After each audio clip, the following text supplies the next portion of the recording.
It is 9:30, and I'm going to go ahead and kick us off today with some logistics. We did have a question in the chat just saying that they've not seen a Zoom set up like this. So just so you know, my name is Marcee Wilburn. I'm the project coordinator of the Indiana IEP Resource Center. And this is actually a Zoom webinar platform, not a Zoom meeting platform. So you will notice that you can see my video, Patrick's video, and John's video. Everyone else who is attending the session is set up as a participant. And for those individuals, they don't have the ability to share their screen or mute or unmute their mic. So don't need to worry about that, Kristen. I appreciate the question, but you are not seen at this time and you are muted. There's nothing that you can do to change that. So that being said, we want to make sure that you are able to pose questions throughout the session and make sure that you're getting out of this session what you need. So please do so. There's two ways to do that. You can go ahead and just type in the chat, as some of you have already done. Be sure when you type in the chat that there's two options. There's a drop down that either says all panelists. If you select that, the only people who will be able to read your question or comment will be the four of us who you can see. The three of us you can see. And then if you go in and do the drop down and select all panelists and attendees, then everyone in the group will be able to see that response. So just making sure you're aware of that. The other way to enter questions is through the Q&A. So you'll see a Q&A in the bottom toolbar. You can click on that and put your questions there as well, and we'll answer those. Our goal is to answer questions throughout. With all of us on here, we're going to be able to monitor those and interject and stop people as needed to answer your questions. So please do so, enter those questions in, and hopefully we'll get your answers to those questions. Also, for those of you who have the preference of closed captioning, that is available during this session. So go to the bottom toolbar and click on the closed captioning button to enable those subtitles to be shown throughout the presentation. If you have any technical difficulties with Zoom today, I will go ahead and type my email and Mark Suter's email in the chat, and you can contact either one of us and we will go ahead and assist with any technical difficulties that you have. At this time, I'm going to pass it over to John to kick off the workshop. Thank you, Marcee. Hey, welcome to everyone. And boy, thanks for taking your time today, investing your time, because there's a lot of good information in here and you'll get a lot today. But you have our email addresses, and I can even give you my phone number. You can find phone numbers for the IEP Resource Center. We want you to reach out to us and ask questions. So please do. We want to partner with you on this journey of continuous improvement. Okay, the agenda for today. We're going to begin with introductions of the panelists and go over some of the materials, etc. The bulk of this will be going through that template, that state template that is required, but we're not going to go through it in order. We're going to start with section B, which is the beginning of the comprehensive needs assessment. Then we're going to go back to A, which is a portion of the school improvement plan. Basically, A and D are the school improvement plan because those are what are required by state law.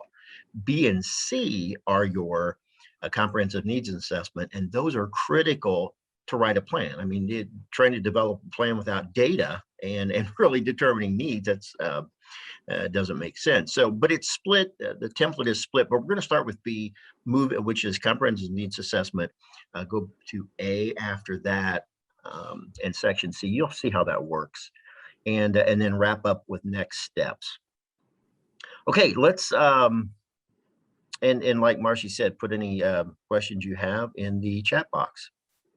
Introductions. You've met me, John Purcell, with the Indiana Department of Education. I'm a school improvement specialist. I'm going to throw it over to Marcee. I am Marcee Wilburn, the project coordinator of the Indiana IEP Resource Center. And Patrick is our, go on. I'm the research director with the IEP Resource Center. I'm Patrick McGinley. Yes, so we are excited to be here today. Patrick, if you'll move to the next slide, I will talk a little bit about the Indiana IEP Resource Center. Really quickly, Shelby posed in the chat, will we get a recording after this session? Yes, we will email this recording out to all participants and those who were unable to attend today. So we will provide that following the session. Thank you for asking. So I don't know how familiar you all are with the IEP Resource Center, but we are a state-funded grant through the Department of Education. And typically the way that we enter into schools and districts and get into the work is through the side of special education. So we are really looking to improve outcomes for students with disabilities. But in turn, what we have found with our work is that we're looking at outcomes for all students, because we know that our special education population is only as good as the rest of the school and how our general education students are performing. Plus, we like to note that special education students are general education students first. And so how do we have the conversations with schools and districts about improving students with disabilities and improving their outcomes without talking about all students and what's taking place for them? So we're really looking at what is the access piece for students with disabilities. Are we ensuring that they have access to that strong core curriculum that all general education students have access to as well? And so that is really who we are and about our work.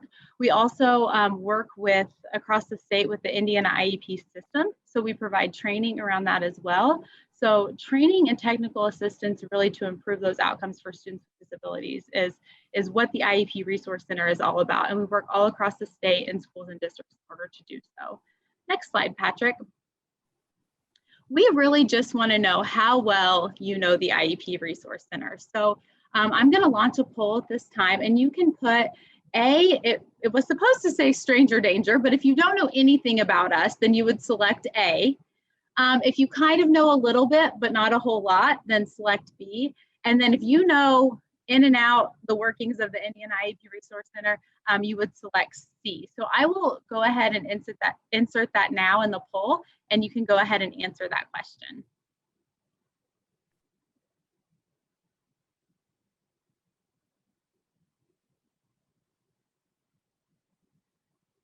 All right, the question or the answers are rolling in.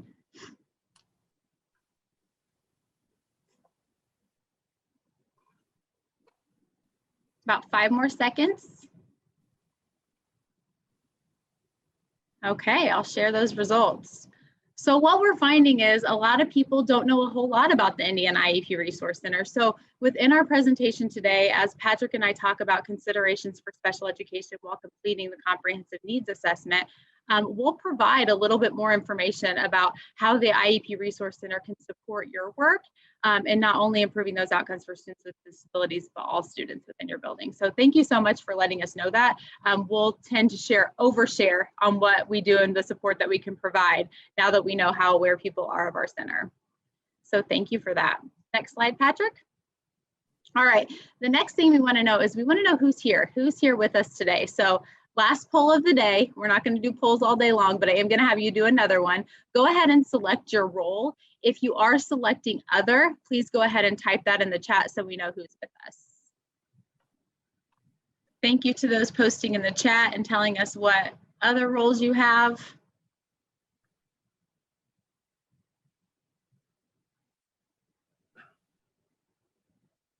All right, so here's who we have with us here today. John and Patrick, you'll see we have a couple teachers, a few teachers, mostly school admin. So of course, they're the ones responsible for making sure that the CNA and the SIP are completed. So thank you for being here today. And then we have quite a large group of special education administrators and then other as well. All right, I'm going to stop sharing the results and then we'll pass it over to John. Okay, thank you, Marcee. It's good to see that we have so many administrators here today. Certainly teachers are usually involved, most often involved in trainings, but the administrators, we are going to drive the work. I've been at the district and at the building level, was there for many years, and we really drive the work. And our, not just participation, but our active leadership is critical for continuous improvement and to make things happen. And so we'll talk a lot about leadership today. It's great to see. I really commend you for being here today. Quite honestly, around the state, when I go around the state and work with schools, many times I don't see district. I'll see principals if I'm working with a school, but not the district. So kudos for the district leader who is here. Part of the school improvement planning process, I know you're familiar with this, but part of it is, or a critical part is to make sure that we have the right folks on the bus. And so we want to, it's required by state to have a planning committee, and that planning committee has to be a broad-based planning committee. It has to have administrators, parents, community members, et cetera. From a practical standpoint, we want to make sure that the community is members are involved, that they are selected based on their ability to support and support the school and give us critical feedback. But we also want to make sure that we invite them. They're always invited, but have them involved when they feel that they're going to be most, they're going to contribute the most. In other words, if we're going to work on standards or something, we're going to get into some details like that. They may be invited, but say, hey, just, if you can give me the summary after that, that would be great. So you know how that works, but it is critical that we have a planning committee. It's required by law. You can see on the chart, this is in section A, actually in section A of your template. You'll put the member names there, their titles. Chances are they're going to be involved in both the CNA and the SIP, because the comprehensive needs assessment is a critical part of that. So you'd click both. It is required that schools with underperforming student groups, that there is someone or a subcommittee dedicated to digging into their data and really advocating for that group or those student groups.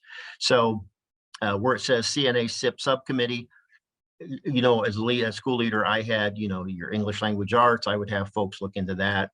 I would have folks look into math, maybe writing, whatever our goal was, attendance. But what we must include those student groups that are out for targeted support and improvement or additional targeted support and improvement in this plan. So you'll note those there in section A. Next slide. Patrick, that's over to you. Okay. So I know we had a question about some of the materials that we'll be presenting today, and we will have all of these presentation materials, including the PowerPoint, available on our Padlet site. So if you use this URL here, padlet.com/IEPRC/ATSI_SPED, or if you want to use the QR code, you should be able to get direct access to the Padlet site on a mobile device that way. I'm going to just briefly show on my screen what you'll be looking for in the what you'll see in the Padlet. So on the left column, you'll see the presentation materials. So that will include at the top here a PDF of the PowerPoint that we are presenting today. So you should be able to have access to this indefinitely. We don't plan on making any changes to this. We may add some additional resources to this Padlet, but shouldn't expect to see anything going away. So if you want to bookmark this, that might be a good idea to help with your CNA and your SIP as your team continues to work in that. And so the presentation materials, you'll see resources that we will be referencing throughout the document, or sorry, throughout the presentation today. And we'll make sure to let you know, when we're referencing something that is in the Padlet, so you can look at that on your own time. You'll also see on the next column the Department of Education resources. So the first two up here are two different versions of the CNA and the SIP template. In case you need that, you may already have one. You should already have one that you're working with from your previous year. But if you need access to either version of these, I know there was some difficulty with the changes in the Department of Education's website. Made it a little tricky to find some of these links. Some of them ended up being broken. So this should give you direct access to those if you want to reference those. And some other resources that we'll be mentioning that you can directly access from the Department of Education through these IDOE resources. We also have evidence-based practices and topical resources that we have linked here. So each one of these bullet points is hyperlinks. So in the evidence-based practices, these give you a lot of resources for practices that are evidence-based, that are high leverage practices specifically for students with disabilities, but also for universal tools for all of your students. Some really good resources here. The IRIS site has some great stuff on interventions, some really great modules and case studies. What Works Clearinghouse, many of you are probably familiar with that clearinghouse that gives some of the evidence behind a lot of the interventions that and the programs that are being used in schools throughout the nation. Visual, or I guess visible learning from John Hattie's work on the effect sizes of different practices in the classrooms. High leverage practices for students with disabilities. This is a really great resource. NCII, the National Center for Intensive Intervention, has some really good resources on interventions for students who need more individualized intensive supports. And then we have CASEL and PBIS, really great resources that I'm sure many of you are familiar with. Take advantage of those and look at those resources for social and emotional learning and for positive behavior supports. We also have below this, we have another section on topical resources that we at the IEP Resource Center have essentially compiled different resources into separate Padlets. So when you click on these, you'll be directed to a sub Padlet based on each of these topics. So if you want to learn more about these topics in here, we'll be mentioning them. I know Marcee will talk about a lot of these later on in the presentation. Feel free to click through here and see what resources we have made available on these sub Padlets for those topics. We also have some professional development and resources from the Indiana IEP Resource Center. So we have our website, the Indiana IEP Resource Center's website. We've got a lot of really great information on some of the trainings, our training catalogs, some of the institutes and sessions that we have. And we also have the service request for ATSI schools. So if you click on this link, I know many of you registered for this workshop using this link here, but at the top, it gives you a hyperlink to a form where if you or your team at your school or your district want any direct support from our consultants at the IEP Resource Center to work on your comprehensive needs assessment or your school improvement plan, whether it be working on developing it or implementing the plan itself or helping reach those goals, if you need some professional development, some coaching, or just some direct technical assistance, we'd be happy to provide that to you. And of course, it's always free of charge. So if you just click on that link, fill out this form here, and then we'll make sure that we have a consultant that reaches out to you as soon as we can. We also have some survey tools that I'll be mentioning later on in this presentation that I'm referencing here. We just added a column for those of you that might be interested in looking more into those. All right. So I'm going to pass it back to John, it looks like. Yeah, Patrick, thanks. Sure. Boy, a lot of resources. And I, like Marcee noted, I think in chat that there are a lot there. You obviously are not going to know them all now. Take the time, just browse those. What I have done in the past is during a team meeting, I simply went to a resource website actually like that. And we just, as a team, we just took different ones and noted what was on that, how we might use it. Some we could use, some we could not. But that was just a positive use of time because the team had some skin in the game. They had some ahas as they looked at those resources, and then we shared it out. And throughout the planning process, we went back to those because there were some high leverage practices that we needed as strategies for mathematics, for example. And I remember several for writing. So I would urge you to become familiar with those, browse those at your time and however you want. Today, you are going to gain not only knowledge, but an understanding of the process for completing a comprehensive needs assessment. And it is a process. I have to credit a superintendent that I had in Huntington for years for awakening me to the importance of going through a process for continuous improvement. We were a 4-star school, and it is easy to get into that trap that, yeah, we're doing fine. When you look into data, I was just working with a school corporation who is doing fine, so to speak. They were just interested in the process. And when we dug into the data, and that's where it's critical, they were looking at the the grade point averages, the GPAs of students who had left their school and were in college, and the average GPAs were B-ish. And when the high school team looked at that, they said, "Oh my gosh, what? Why? We want to do better." And they also were surprised by their attendance. So there are many hidden issues that will come up when you do a comprehensive needs assessment. I always look at the iceberg with the Titanic.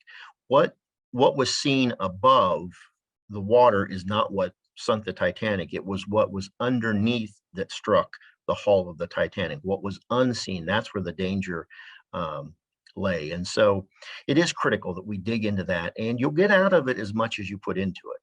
But as Patrick said, that's what the IEP Resource Center can help you with. I wish the Department of Education could help you with that. We can certainly help you point your way to some data. And then, like Patrick said, the site, I was surprised that the site was changing. I wasn't aware of that. And so we can help you in that regard, but we don't have the capacity to provide that ongoing support that Patrick and the consultants at the IEP Resource Center can provide. And so when you're looking not just at students in special education, but good tier 1 instruction, because that's where it starts. Solid tier 1 instruction with staff who are competent and capable, not only in content knowledge, but also in their teaching practices. And they have to be both. And what I've seen, content knowledge in the elementary, for example, in reading, really struggling with phonemic awareness and phonics. Kindergarten, first grade teachers, it's not that they don't want to know it, it's just new. They've never been exposed to that, perhaps in their preparation courses. And a good systematic approach to phonemic awareness and phonics, understanding, looking at those gaps and what is needed for specific students is critical to become good readers, and then to identify students who have learning differences. And I like to look at, we talk about learning disabilities, learning differences, because students learn differently. You can look at high ability in the same light. Students will learn differently, and we have to differentiate. And that comes from looking at our data to see how we might differentiate, and then becoming familiar with those high leverage practices. So we're going to look at the comprehensive needs assessment. We're going to talk about how that data can be collected, and then what that analysis will look like, and then some practical strategies. So Patrick, next slide. The simplified process for a comprehensive needs assessment. First, have to know where we're going. Then we have to know where we are.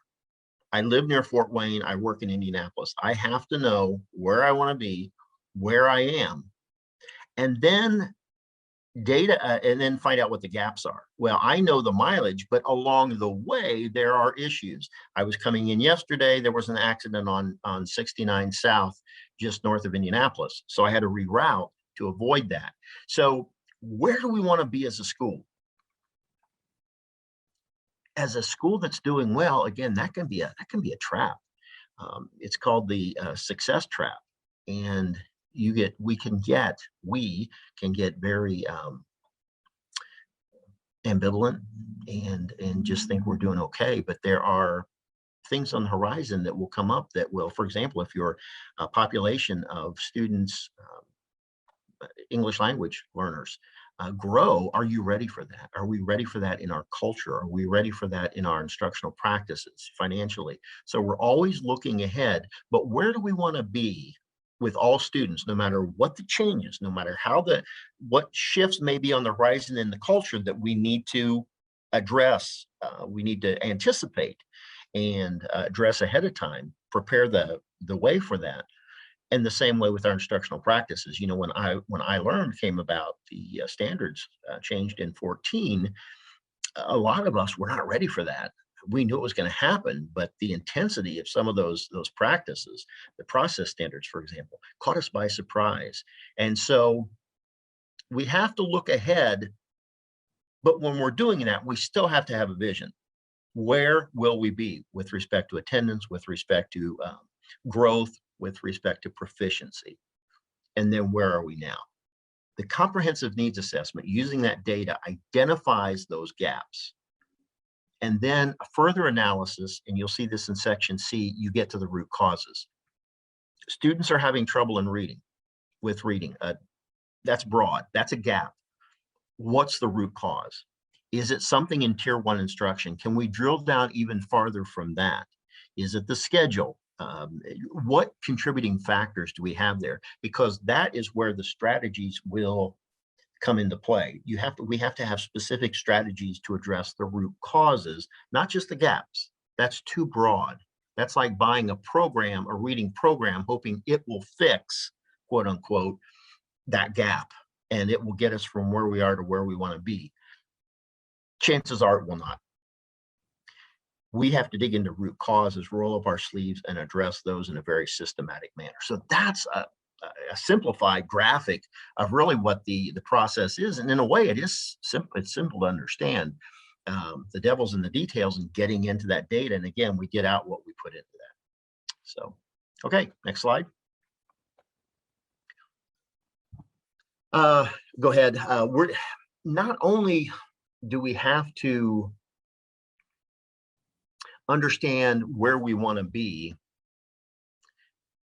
when we come up with where we want to be, it has to be based on what our beliefs are, and it has to be based on alignment. And I talked about the district.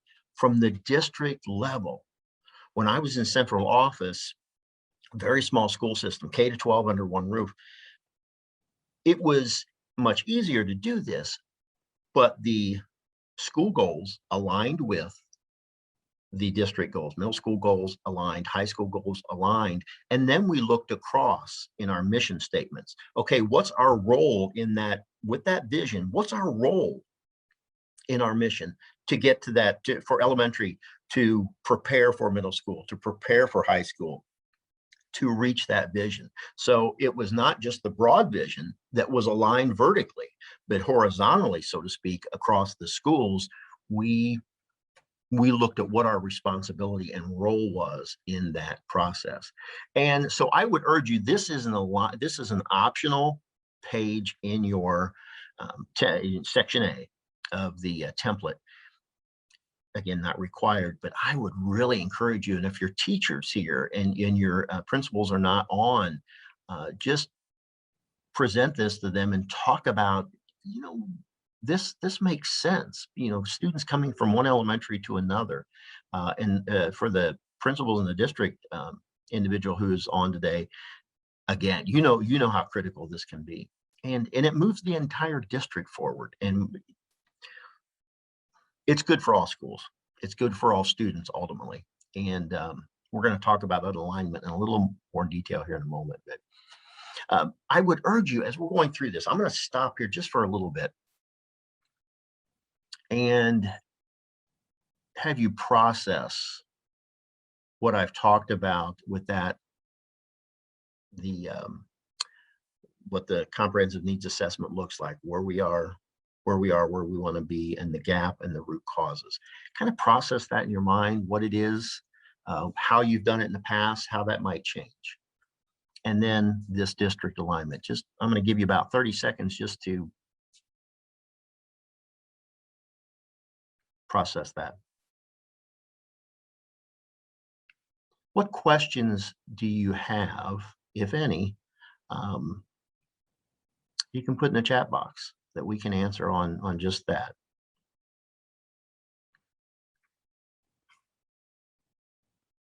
As we move forward, jot things down, and I'm gonna provide, is there a place to provide my phone number later on, Patrick, somewhere? We should be able to, we can do that in the chat. Okay.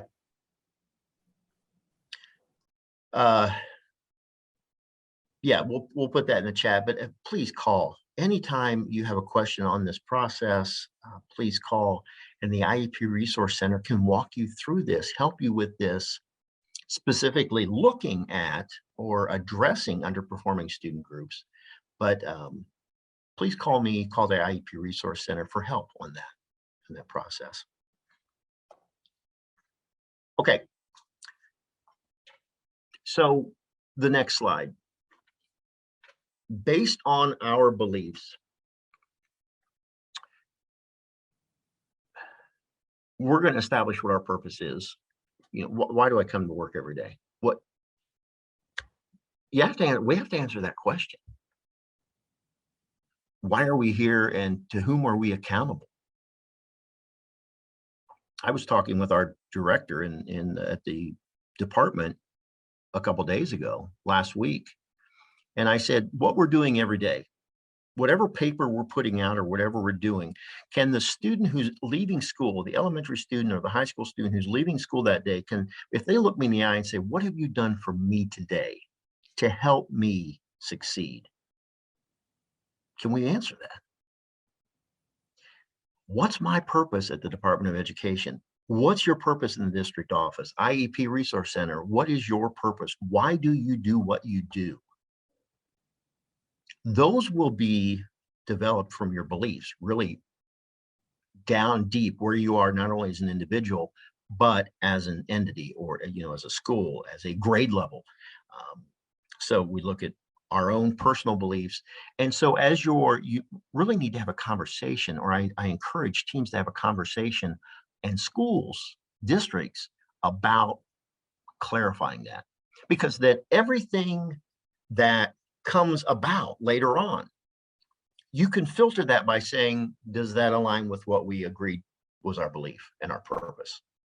That should be the filter through which everything must pass if we're going to accept that, or if we're going to, yeah, that's great. That's a practice that we can look into or not.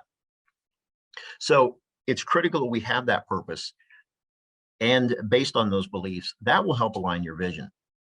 Now, that being said, we talk about alignment, and you look at this graphic, and there is on the Padlet, there's actually a worksheet you can use with this. On the left-hand side, you can put whatever you want in there. It might be curriculum, it might be instructional practice, the assessments we're using across the grade levels, K through 8.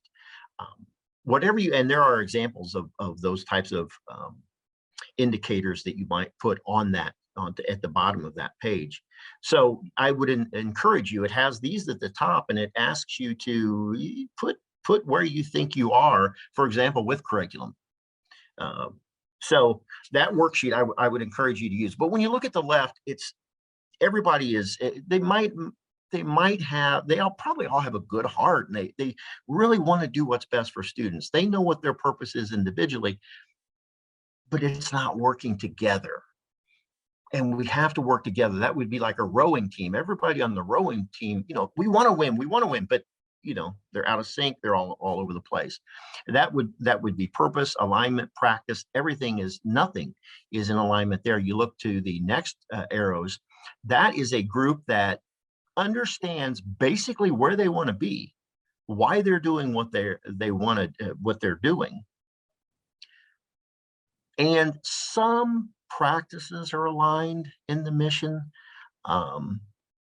but not totally. We have grade levels that are off. The high school and the middle school are not on the same page as far as their mission and what needs to be accomplished, what their purpose is, and their role in that total alignment. You look at the next set of arrows, everyone at every level is fixed on the purpose. They're focused on that purpose, but they are addressing that at different levels of understanding. You might have different assessments being used at different grade levels that are providing some data, but when we're trying to look at school-wide data, it doesn't align. It's not helping us understand really how our mathematical instruction is and what our structure is in mathematics across the grade levels, as well as what's going on in the classroom, how effective that is.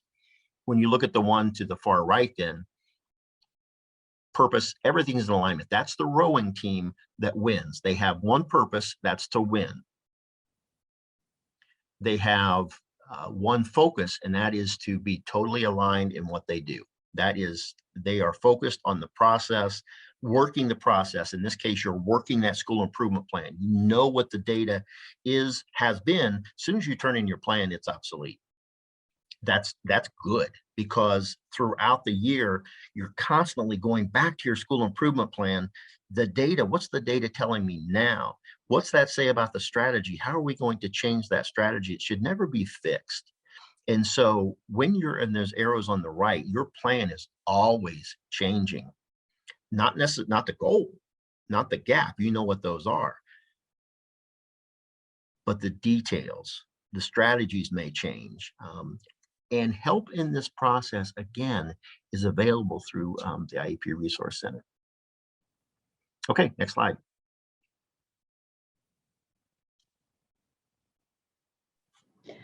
When we talk about the foundation of inclusive education, we talk about these being the beliefs that need to be in line in order to be successful. And we all know that inclusive education is an evidence-based practice that supports students with disabilities. Making sure that they have access ensures that they are able to master the skills at the level of their grade level peers. And when we're talking about assessments and being judged off of, I learn and how students perform, we need to be sure that students are exposed to that content. And they may not master it all, but they're definitely not going to master it without exposure to it. So inclusive education and access is so important. But before you can even integrate students into the classroom, we need to make sure that there is a strong belief in the following 4 components. And teachers fall at varying levels of these beliefs, and they might be strongly agree to strongly disagree. But your job as an educational leader is to put forth, these are the beliefs within our school, and here's how we're going to support our students and our staff within our school. So really thinking about, what does this look like in a building? What does it sound like? What does it feel like when we're talking about these beliefs? So every child learns and achieves to high standards. What does that every mean?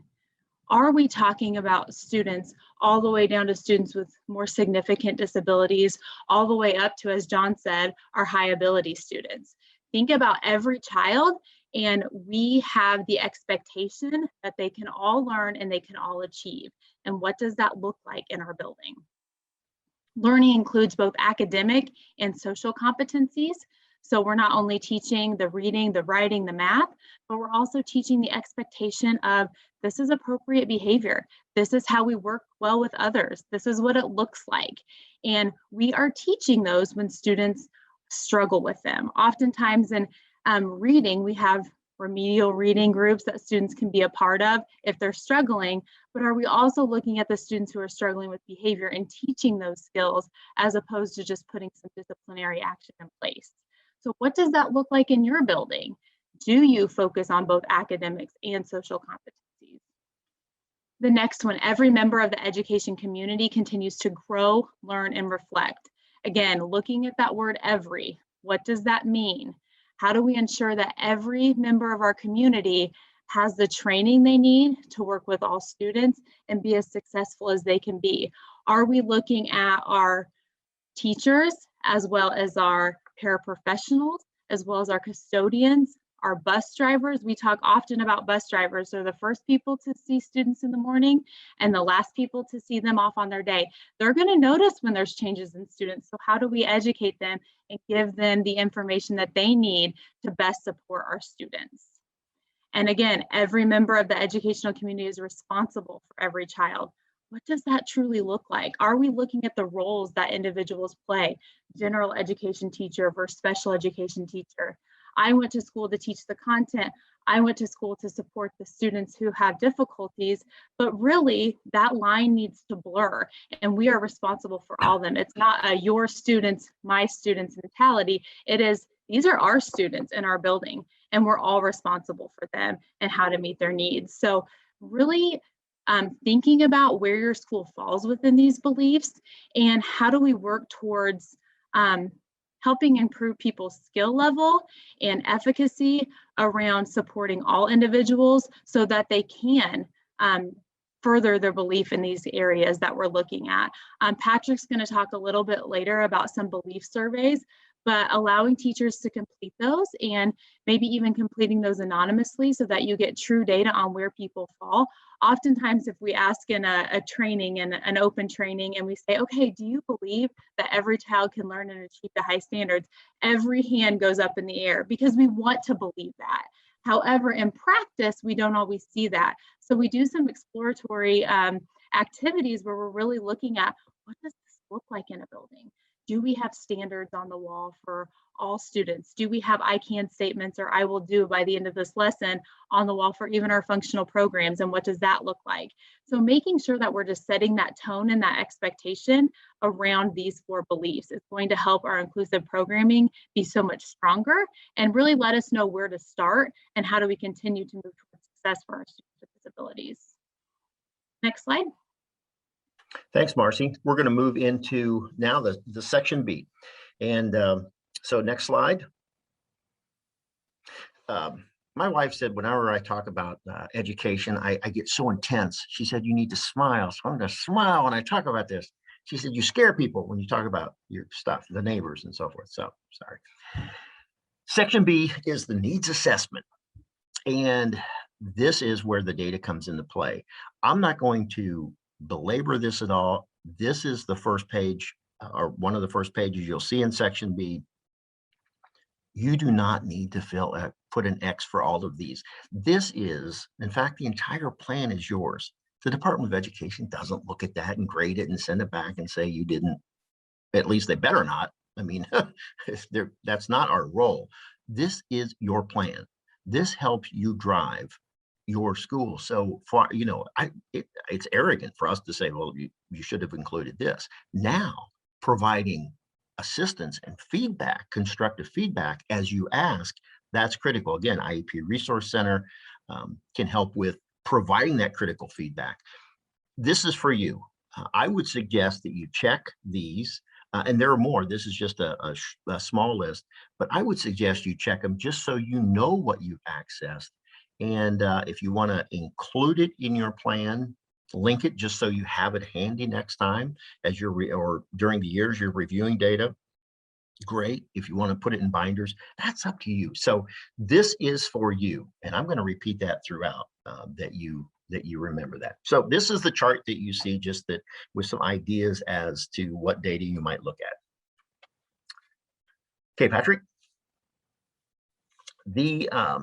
When you look at the data, here's an idea. When I was working with this district down in southern Indiana, the groups, the schools, they had Post-it notes.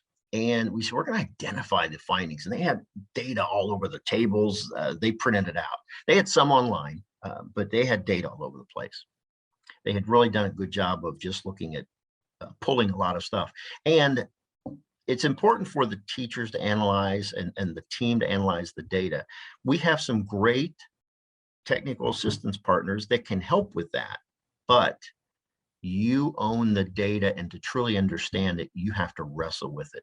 So identify the findings. And what we did was we wrote the statements, just no emotion to it. The data is what the data is. So, or the data are what the data are. So math proficiency in third grade, 17.8% is lower than any other grade level. And after there was a time to gather those or to write those, they then started grouping those based on how they were connected. They grouped them at their grade level, and then we put them up and we grouped them by in the school. We looked across grade levels what these findings were, and across student groups what those findings were. They had mathematics, they had attendance. So just an idea of how you might begin processing and analyzing that data. Okay.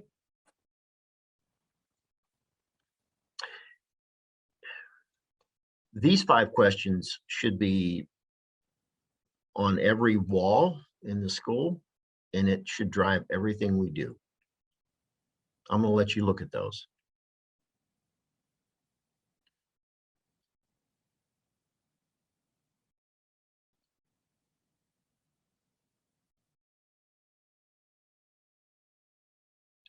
When we talk about MTSS,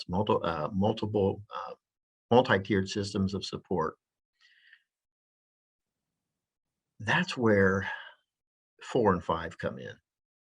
And whether it's behavior, whether it's academics, that's where 4 and 5 come in. Boy, curriculum.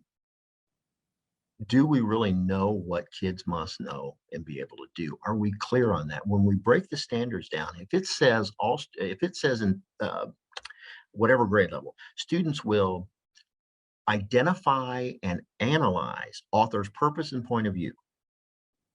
There are 4 components to that.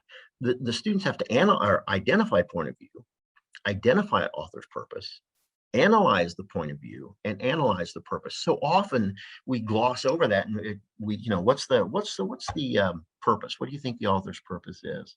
Okay, and good, and we talk about that. So what's their point of view? And we move on. Did we analyze it? Because the standard says, and what we want them to do to be successful in reading, for example, is to analyze that and analyze it across authors. So understanding, being very clear, crystal clear, what must students know and be able to do? And then how do I design my instruction so they will learn that? And that's where differentiation comes into play. If I have students, if I say all students can learn or will learn, all students, I believe, learn at different levels and at different rates. They have different levels of understanding. And then I assign the same assignment to all students. I'm going to create frustration, whether it's, I really don't know how to do this, to I did this last year, and everything in between. So how do I design instruction for that analysis and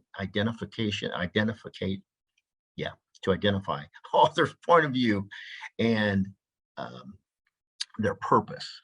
And then how will I instruct so they analyze that? Can I get kids engaged in debating that? So how will I know if students learn? That's the assessment. So you have curriculum number 1, instruction number 2, assessment number 3, CIA, the big 3 in education. That's what it all comes down to: curriculum, instruction, assessment, and then back to, have they learned it? Okay, what do I do now if they have not? And so moving on to 4, once I analyze that data and I really break it down so I can plan subsequent instruction, then I'm looking at number 4.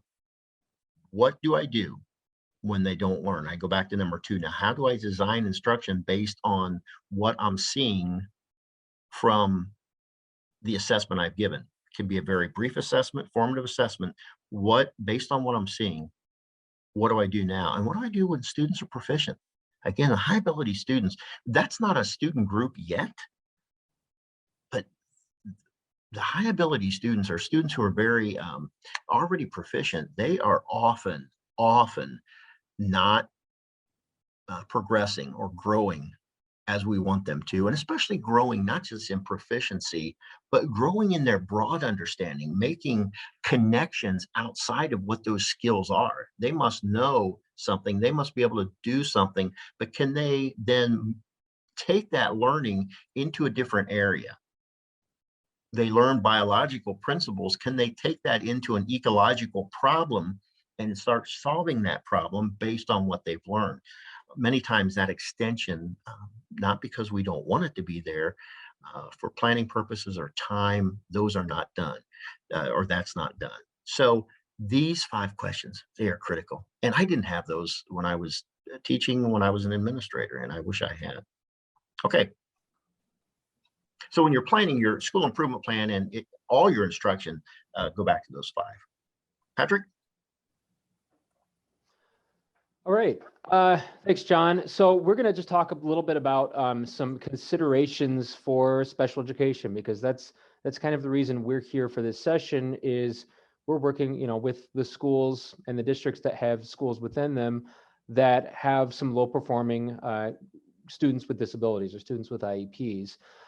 So we're going to talk a little bit about some of the data sources that can help answer some of those essential questions that John was talking about, especially how do we know if students have learned, right? I mean, we know what we expect students to learn, and we should have a good idea of what we expect all students to know, understand, and do as a result of the instruction.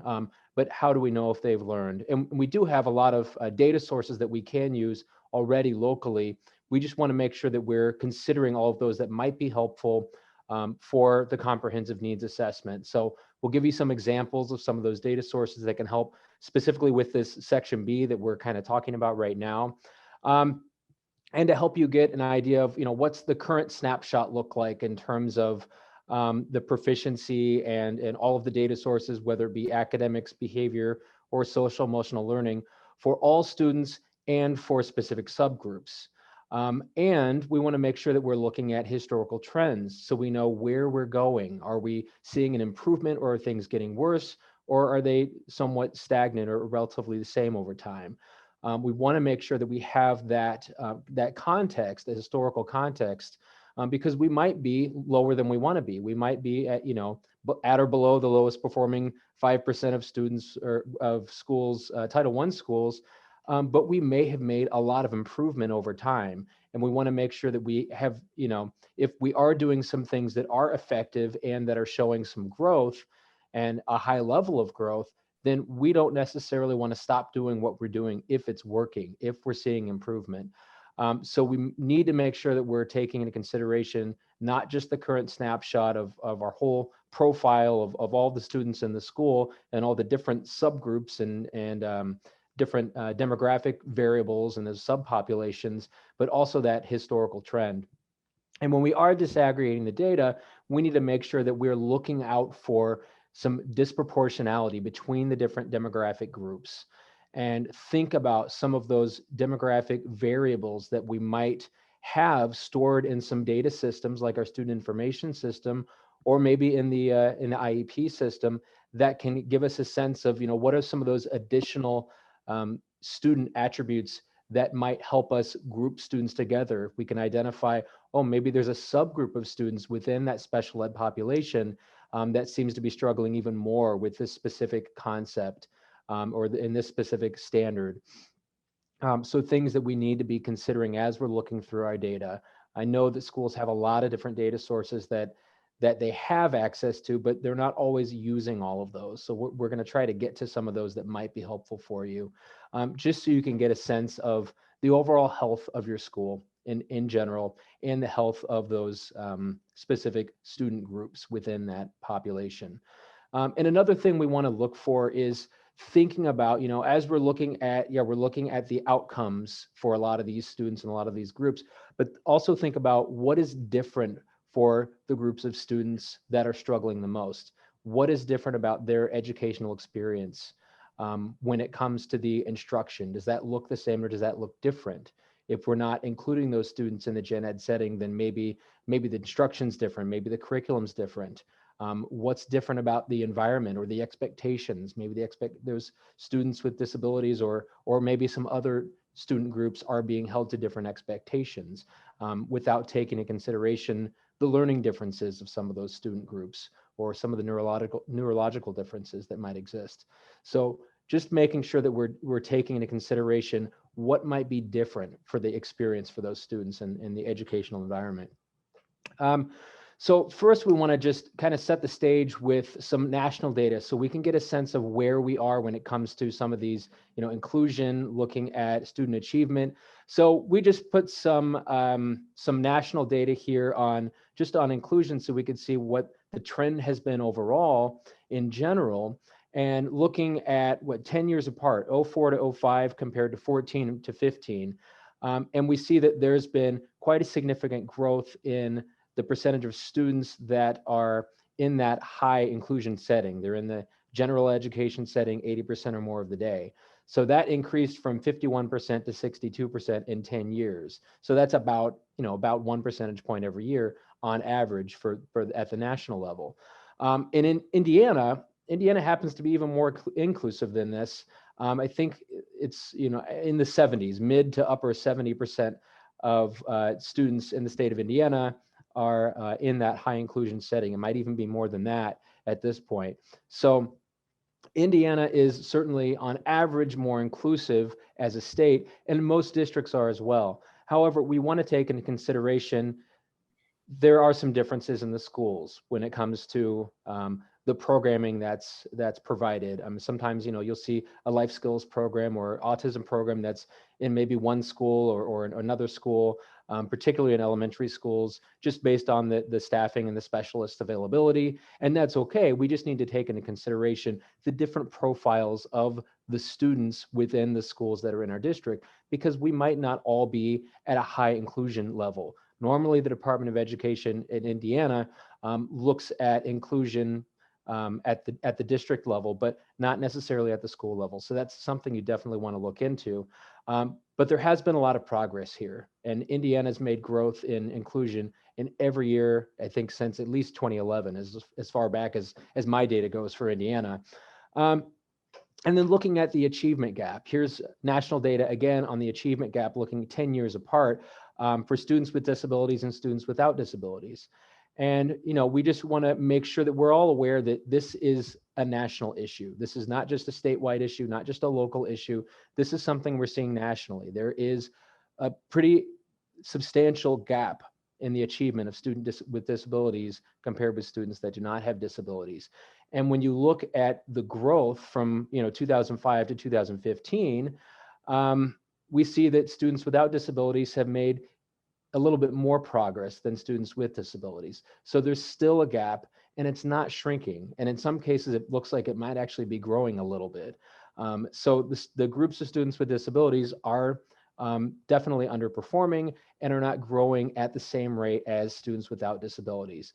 So while we need to think about, what do we need to be doing locally so that we can shrink that gap, we also need to consider that context. This is not just your school. This is something that we're seeing nationally, and something that everybody needs to be collaborating on to really determine what's going to work for students. And it's going to be different for every school, and it's going to be different for every student. But we need to consider that context as well. It's not just exclusively an issue with your school. And same with graduation. I mean, we're definitely seeing some similar trends for students without disabilities compared with all students. In terms of the growth, we have seen some improvements, but we're not closing that gap. We're not closing the gap with graduation or with student outcomes, with student achievement. So what can we start doing so that we can start closing that gap? So I'm going to give you just some examples of state level data sets that might be helpful for your teams as you're going through Section B of the CNA. So at the school level, obviously you want to be looking at the federal report card and your federal accountability ratings. So you should be able to access the data for your school through the Department of Education's Accountability Center on their website. So if you haven't accessed that, I strongly encourage you to do so. It gives you all the details on the indicators. It gives you the scores. You can even drill down to individual students on those indicators. So if you really want to problem solve, that's very helpful. However, take into consideration that the data you'll be looking at is not as current as the data that you have locally. This is going to be a couple years old at this point. So it may or may not be really helpful with creating your plans at this point, but consider what you have locally as well. And we also want to take into consideration, these are the ratings, and these indicators that make up these ratings are what determine what your federal accountability rating is overall and for each of those student groups. So I think it definitely is going to be important to really find that root cause of why you got the rating you got. But when it comes to moving forward and creating a plan and looking at your goals for your students as a whole and for specific student groups, it might be more helpful to look at your local data because that's going to be more current.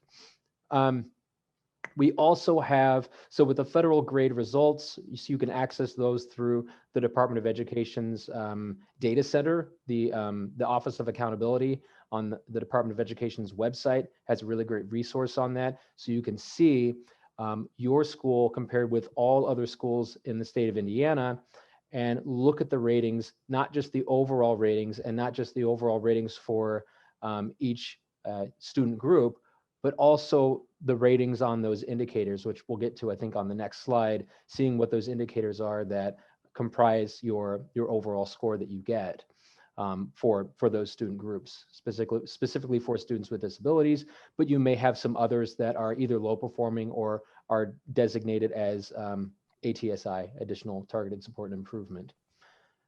We also have some student outcome data that we can provide to you. We have these are relatively easy for us to create. So if you are interested in accessing some of these student outcome reports compared with, for your district, compared with the state averages for the past 3 years, we'll show you some examples of what that can look like, and we can create those for you. But it is a good way of just looking at your trends for the past few years.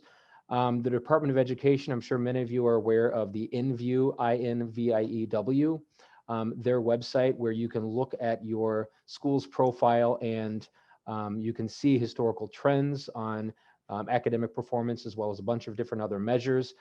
And you can also compare your school to other schools, to other similar schools if you'd like. And a good way to find schools that are similar to your own is going back to that Department of Education's, the Office of Accountability's data center, their Excel file that they have that shows schools that are organized based on their size, based on the demographic, based on the locale, whether it's rural, urban, suburban, or small town, I think. So you can find other schools that are similar to your own school based on those different areas. So you can do some relatively similar comparisons to other schools in terms of your academic performance and a bunch of other measures that are on that InView site. So I think that's a really good resource to look for some peer comparison data. Patrick, Yeah, go ahead. I put the link to the DOE accountability information. Great, thank you. Because I know it's hard to find. Yeah, it is hard, and I think we have a link in the Padlet, but I'm not sure if that link still works. I created this Padlet before the Department of Ed changed their website. Yeah. So thank you. Thanks for posting that. And let us know if you have any difficulties accessing that web page. But I use it all the time, and I encourage schools to use that as well when they have questions about, how are we doing compared to other schools, because that's kind of important to know, right? And for specific subgroups as well.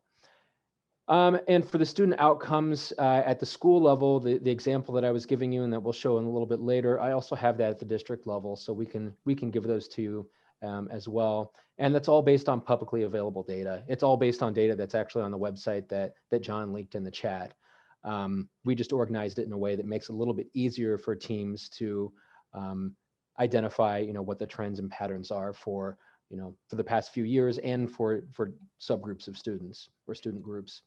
And last, for special education, specifically for students with IEPs, a couple data sources that might be helpful would be to look at least restrictive environment. So the percentage of students that with IEPs that are educated in different environments, educational environments, based on the percentage of the day that they're spending in that gen ed setting. That would be very helpful. We have some reports that we can send you at the district level, and it also contains some data at the school level. So you can look at your school and compare the inclusion data in your school compared with other schools within your district. Another really great resource would be results-driven accountability, or RDA. The RDA matrix, for those of you who are special education administrators, you should already have access to the RDA matrix for your district. However, some of you at the school level may not have access to that. And same with those at the school level might not even have access to the Indiana IEP system necessarily. So if you don't, then I think it'd be a good idea to reach out to those folks in your district who do have access, who can give you some of those data sources. The RDA, I think, is a really great source. It's essentially the report card for the district for special education. And it shows, students' academic progress and academic growth just for students with IEPs. And it evaluates districts compared to other districts in the state that are of a similar size and ranks them in quintiles, essentially. And in addition to that, we're looking at all of the indicators. So you've got, initial evaluations, you have disproportionality when it comes to identification and when it comes to discipline, and a bunch of other measures that are on there that I think will be very useful, so you can get a sense of, at least at the district level, how well those students with disabilities are actually doing and being educated. So, and for the federal report card, I'm sure many of you are aware, we have several indicators that make up that overall rating, not just for the school, but for all of those individual student groups. Academic achievement, progress, graduation rate. We've got college and career readiness for high school, progress for achieving English language proficiency, and that's for all grades, and addressing chronic absenteeism. So it's important to look at the ratings for all of those, because it's not necessarily just academic achievement and academic progress that is leading to the rating that you have. So make sure that you're taking into consideration all of those indicators so you can see maybe there's one area that's a bigger problem than you realized, or less of a problem than you realized. Patrick, on that report, just to, Yeah. if I may, on the federal Go ahead. report, you'll see where it says points. Points you might think of as percentile, like a national percentile. When you go down, you will see your progress, your growth. You'll actually see the percentage of students demonstrating proficiency or demonstrating growth. If you click on a student group, you can also drill down, look at what the performance and growth levels are, but you can also look at attendance. And when you click on that, you can actually see the students. You can see that a student from last year to this year, notwithstanding COVID, but from the year past to the present year, it might be an attendance of negative 10%. In other words, they were absent 10% more days this next year or this current year. So you can really drill down. Like you said, Patrick, there's a lot of good information on that once you become familiar. And if you have questions, let me know. Thank you. It's an incredibly helpful resource for schools, and I wish more schools took advantage of it. And thanks for mentioning that, John. I wish I had an example to show, but I just don't. But yeah, there's a lot of really useful information in there. If you're really trying to problem solve and you really want to do it right, you could spend a lot of time looking at that data for sure, and time well spent. Okay. So here are just examples of the reports that we can give you, just looking at, the past 3 years, as I mentioned, looking at iLearn, at iRead, and we have graduation as well. And we split that out by grade level, looking at the state average on the left and your local data on the right side. And then we just have these numbers, the percentages that have passed or that are proficient. We have those color coded. So if it's green, it's essentially above the state average. Red is below the state average for that group or for that grade level. You can see what those trends have been, and it's just a really quick reference. And we have, this happens to be an example for graduation, but for all of these data sets, we have the same data disaggregated by the student group. So race, ethnicity, socioeconomic status, gen ed compared with special ed, English learners, non-English learners, and male and female.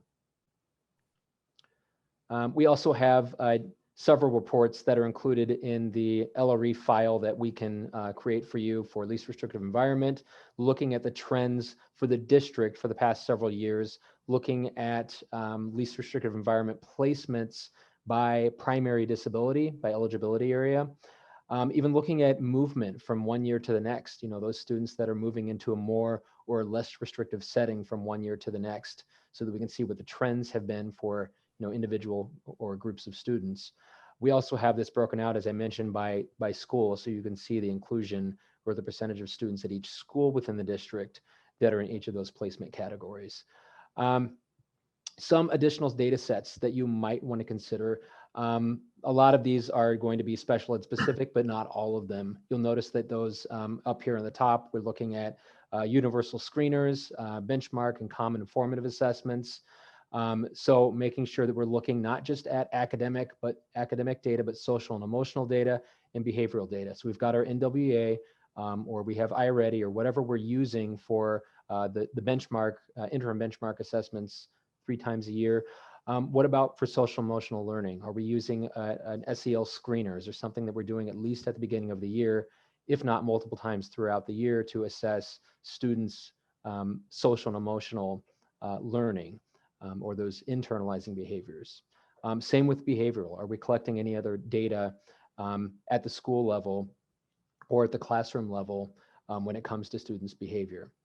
Another thing to look at would be discipline data. So looking at suspensions, expulsions, looking at office discipline referrals.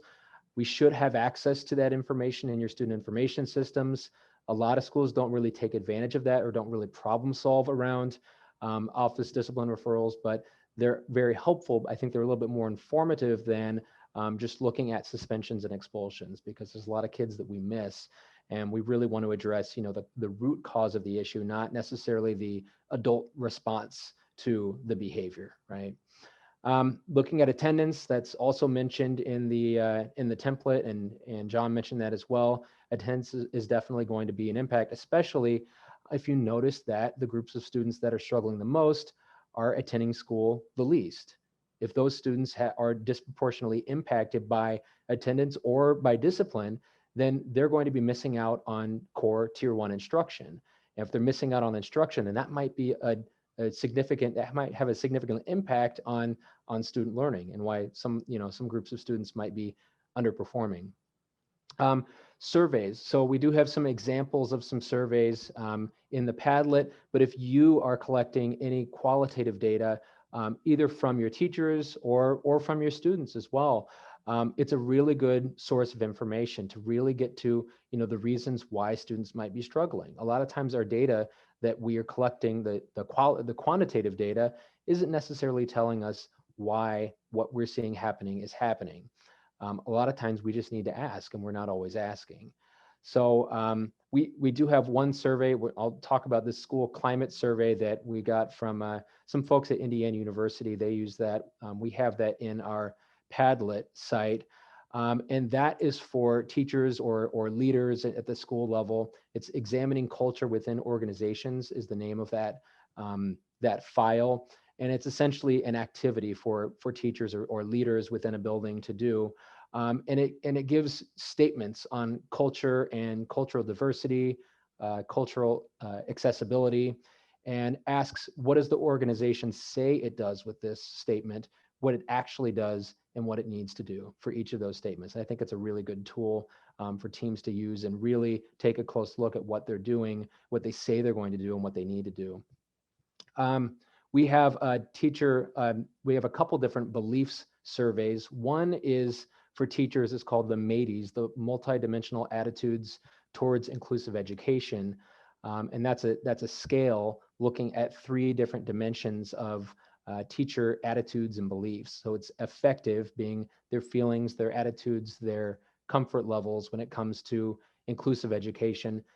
There's the cognitive, the I believe, what do I believe about inclusive education or students' capabilities, and the behavioral, being what do I do? How do I act? What am I willing to do?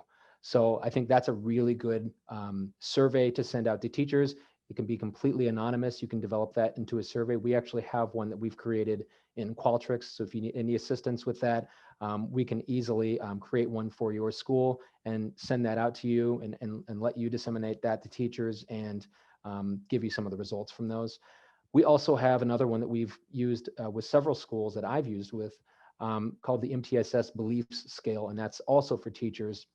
It assesses the beliefs around inclusion and MTSS and providing interventions in general, but it also assesses some beliefs around student achievement. How do we believe students are achieving, or different groups of students are achieving, and student abilities. What are they capable of doing? Are all students truly capable of learning and achieving to high levels? Are there certain groups of students that we feel do not have that capability? And the purpose and the effectiveness of interventions is another area that's looked at in that belief scale. So we've had a lot of really good conversations with school-based leadership teams using that survey in particular. Some other data sources that might be helpful for you, at least for special ed students in particular, will be those looking at eligibility areas, looking at students by grade level, basically just disaggregating the data that you have for those students with IEPs, so that we're not just lumping them all together and saying, well, this group of students that happen to have IEPs is underperforming. We might want to dig into that a little bit more and see if there are specific groups within that group, or if there's some crossover between some other, maybe there's heavy impact on low socioeconomic status, or students who are English learners, maybe. that happen to also be in that special ed population. So if there are some groups where there's a lot of overlap, that might be another thing for you to look into. And for the IEPs, obviously this is only going to be accessible directly from those folks that have access to the Indiana IEP system. But if you don't, then get with somebody that does in your school or at the district level, so that you can maybe even look at the quality of the IEPs, the quality of the annual goals that you're seeing in these IEPs, the accommodations and the modifications, and see if there's any trends or patterns, if you can look at some of the data and extract that from the system without looking at individual IEPs. So there's ways that can be done, and I can help with that if you want to reach out to me and learn a little bit more about some of the data that can be extracted from the IEP system, so you don't have to flip through individual IEPs, because that's very time consuming. Provisions, looking at the specially designed instruction, the progress monitoring data that's collected on those annual goals. Are students making progress on their goals? Are those goals appropriate? Are they well written? Are they SMART goals? Looking at functional behavioral assessments and behavioral intervention plans. How well are those written and how well are those implemented? So a lot of data that can be helpful. You don't necessarily need to look at all of this, but if you do want to drill down to that level, we can certainly help you with looking into that. So we have some additional guiding questions that might help with just the observation step of looking at your data. John had those essential questions, which I think are really great, and they're going to be very helpful overall. These are really just looking for ways to look at your data and questions to ask as you're looking and just observing your data. So the first one, very similar to what John had for his first one. What do we want students to know, understand, and do as a result of instruction? Then what's the desired level of performance for that goal? Where do we want our students to be? So we might have our expectations for the end of the year, but throughout the year, the desired level of performance might be a little bit different, right? A lot of times we're going to want to see some progress, and they want to, get it at a benchmark level. And then look at what the student's current level of performance is, and then what that gap is between where they are and where we want them to be. Question 4 here is going to be very crucial, and that's a lot of times overlooked, is what is the peer level of performance? Because we know where we want the students to be, we know where they are now, but what about their peers? Because we may notice that, if we're looking for students with disabilities, and we notice that a lot of these students are very low performing and not meeting those expectations. Well, if we notice that the other students in the class or in the school are also not meeting expectations, and they're performing at about the same level or maybe a little bit higher, then maybe it's an issue with the tier 1 instruction. It might not necessarily just be an issue for that subgroup of students. So we need to make sure we're taking into context the peers' performance, not just the individual student or specific group of students that we're looking at or that we're concerned about.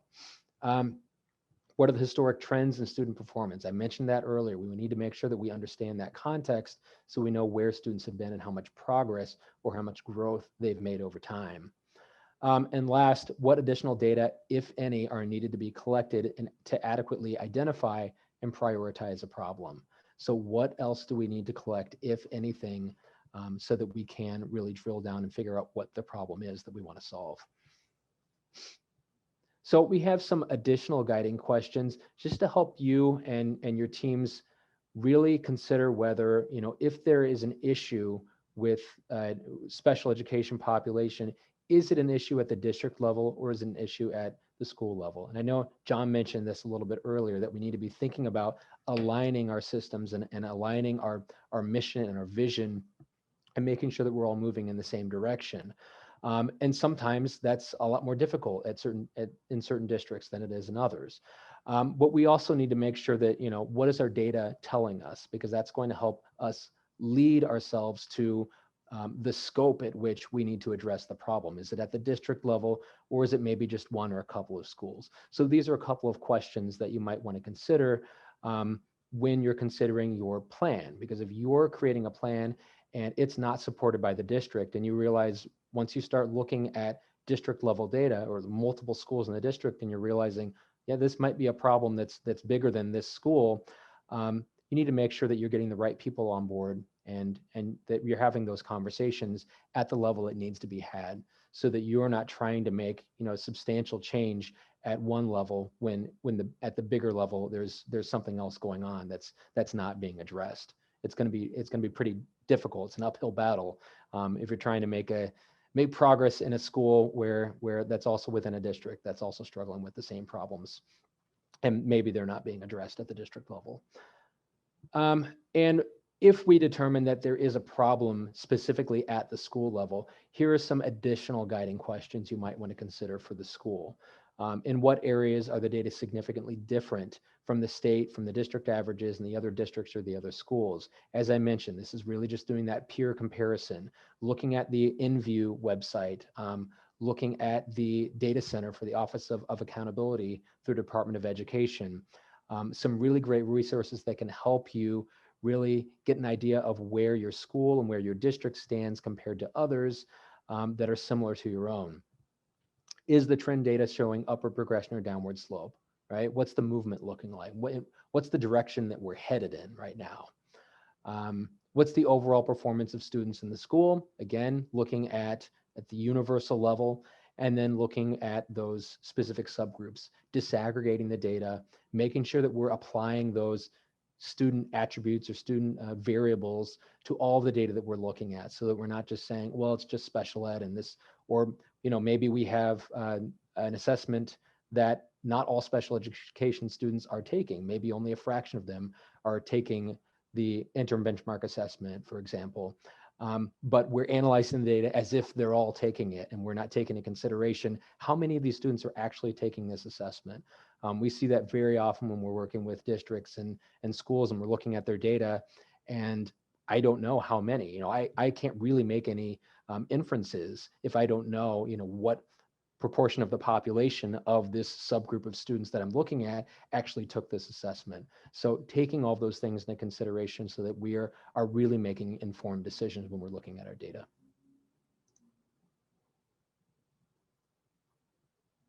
Oops. All right, I think we're on to John. We're moving on to section A. I think you're muted, John. I am. My There you go. wife wishes I was muted. She wishes she had a mute button for me. I think we're going to go through section A. I'm not going to belabor it. It's required, and you can get a lot of great information from it, but this is your plan. What you put into it is what you'll get out of it. We're going to go through that. I want to take just about 60 seconds. We've given you a lot of information on data. We are a phone call away. Once you start looking, if you listen to this again, you start kind of processing it. I would urge you to go to certain slides, listen to that, and come up with questions and call us. Timmy had a good question about best practices. What best practices are there for districts? I jotted a note for that, and I'll talk to my colleagues here, and we'll look into that. I'm not sure on Padlet, Patrick, exactly what we do have that might pertain to specifically to districts that we can point to, but I'm going to look into that as well. And if I can get your contact information, Tim, I'll get back with you on practical. And I think that's the key term, those practical resources. What can I put into play now? So yeah, thanks for that. And like I said, I'll get back to you if I can get your contact information. Okay. And John, Patrick? I think that specifically Tim was asking about districts who are part of a co-op and best practices around that. So I provided a brief answer just talking about, even though it's a co-op and not a part of the district per se, really focusing on that alignment and making sure that you, at least those employed by the co-op who are working in your district or school, have a knowledge base and an understanding of what your mission is, what your vision is, what your goals are, and helping them be a part of that, rather working as a separate entity. So we don't have any specific resources currently on the Padlet that address that. I'm not even sure if I know of any, to be quite honest with you. If I stumble across anything, I'm happy to share that, but continuing this conversation and how to include members of the co-op as you complete your CNA and as you write your SIP, and making sure that they're a part of that conversation, especially when your underperforming subgroup is students with disabilities. So they definitely need to be at the table and a part of that team. Good point. That might be in your the first part of section A, when we talk about the who's on the team, who's on that planning team. So that's a good point, Marcee. Okay, so section A, this is essentially what section A is. It's required by law, but it's a review of information on curriculum, instruction, assessment. Here's where it comes into play for us. There may be some hidden points, and I'm going to show you where these might lie in attendance, in our disciplined environment. This will help you get some, oh, we had no idea. That's a good point. So that's really what section A is. Go next slide then. Thanks, Patrick. The core elements that are required at this point by Indiana law are these 11. Now, obviously 10 does not pertain to elementary. If you don't have Title I schools, and that would be a Title I school-wide program. There are certain provisions throughout that pertain to those. When you complete this, when you use the template, what you are doing is satisfying requirements that are normally asked for by Title I for information about your program. This will be shared with them. They can look through this and say, yes, you have the information provided to us. If they come and do an on-site visit, you can present your school improvement plan and say, here, the questions you have, here they are, and we'll go through those with you, but here's the information. So we intentionally tried to combine that so you had those all in one place. Okay. Like I said, I'm not going to belabor this. We'll just go through it and look at, like I said, how you can use it to your advantage. This is an example of a chart that is provided for instruction. And you'll see these charts, these tables for several areas. Here's the purpose of the chart, not for the Department of Education. Shame on us if we ever look at it and judge a school. I mean, that's arrogant on our part to do that.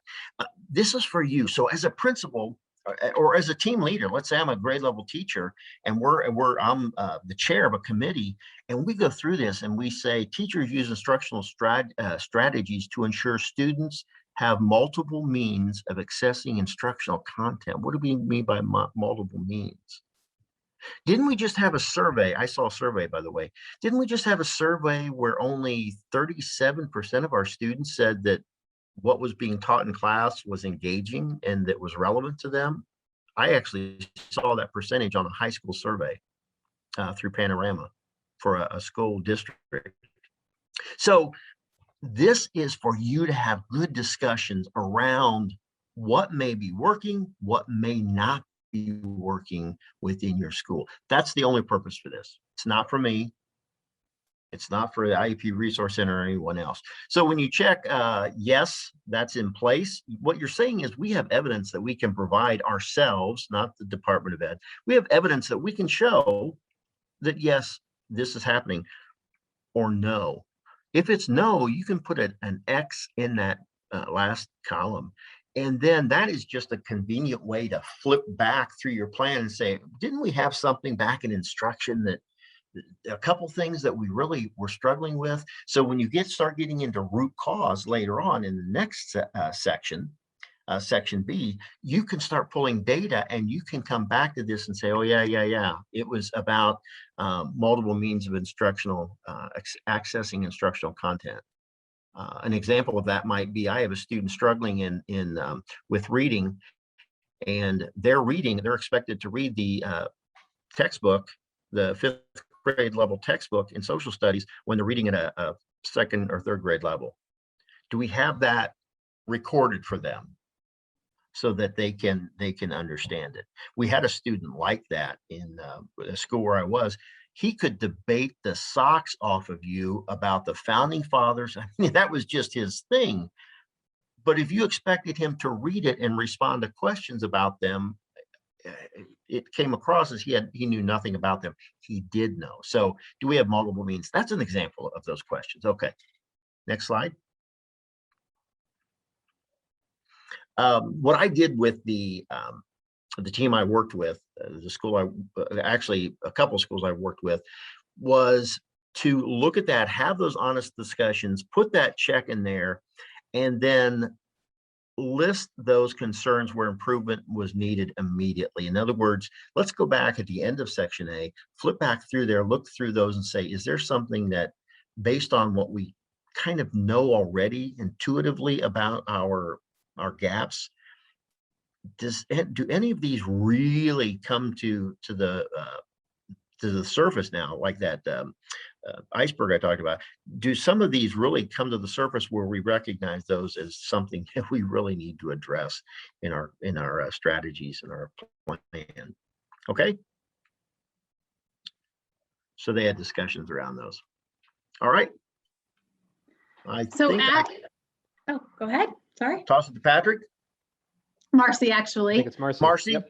Yeah. So Hard to keep track. Sorry. As you complete this section and you're going through each of those charts for your core elements, we just wanted to have some considerations for special education. What are some things to think about as you're going through and kind of assessing where you're currently at and what you're doing within your building? So Patrick, can you go to the next slide for me? So something to consider, and that we've been really closely working with Leanne Young, and we had a summer institute this past month really talking about students who have disabilities may have a different status. They are eligible to receive special education services because they, maybe if it's a learning disability, they aren't responding to the current interventions taking place. In the past, it used to be the discrepancy model, and that's why they were eligible. We're looking more IQ scores and things like that when we're testing students with disabilities to see if they qualify.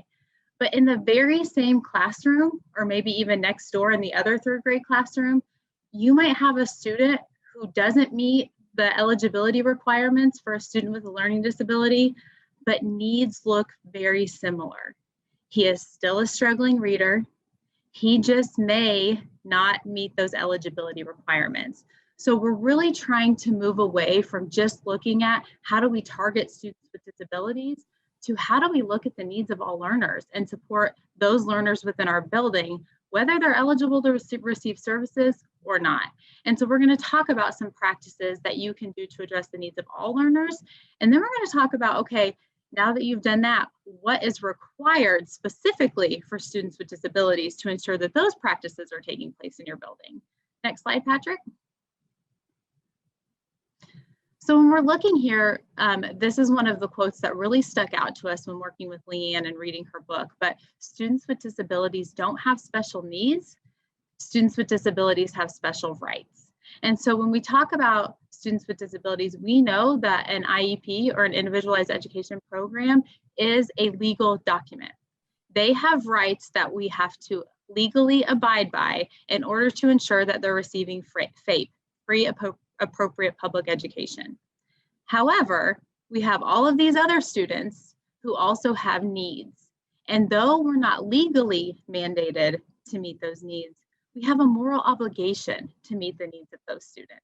And we want all of our learners to be successful and to be the best that they can be and perform and meet the abilities that are set out for them. But we need to make sure that we're looking at practices that not only look at students with disabilities, but all of the students within our building. Next slide.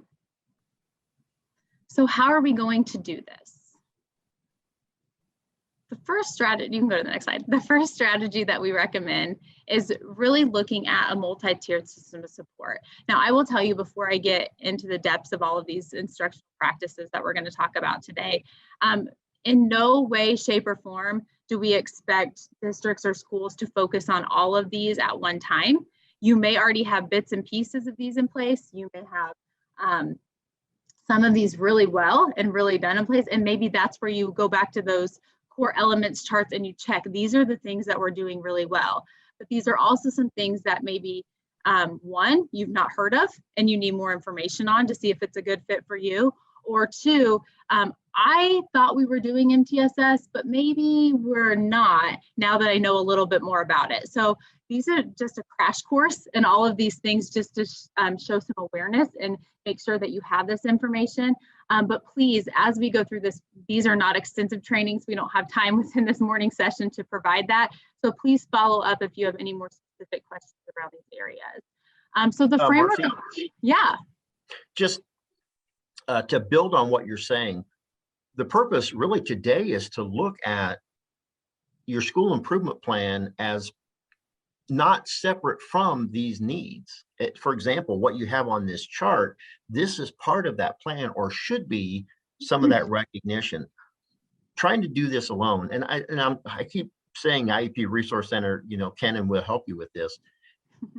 Don't expect to try to do this alone. Do try to make sure that all this is fitting together, though, in your plan so that your plan is purposeful and works. So I guess what I'm saying, Marcee, is, when we leave here today, we're going to have some planning. We're going to have a planning session, right? And we'll talk about those. We're going to have a follow-up to put this into practice or to really work on this.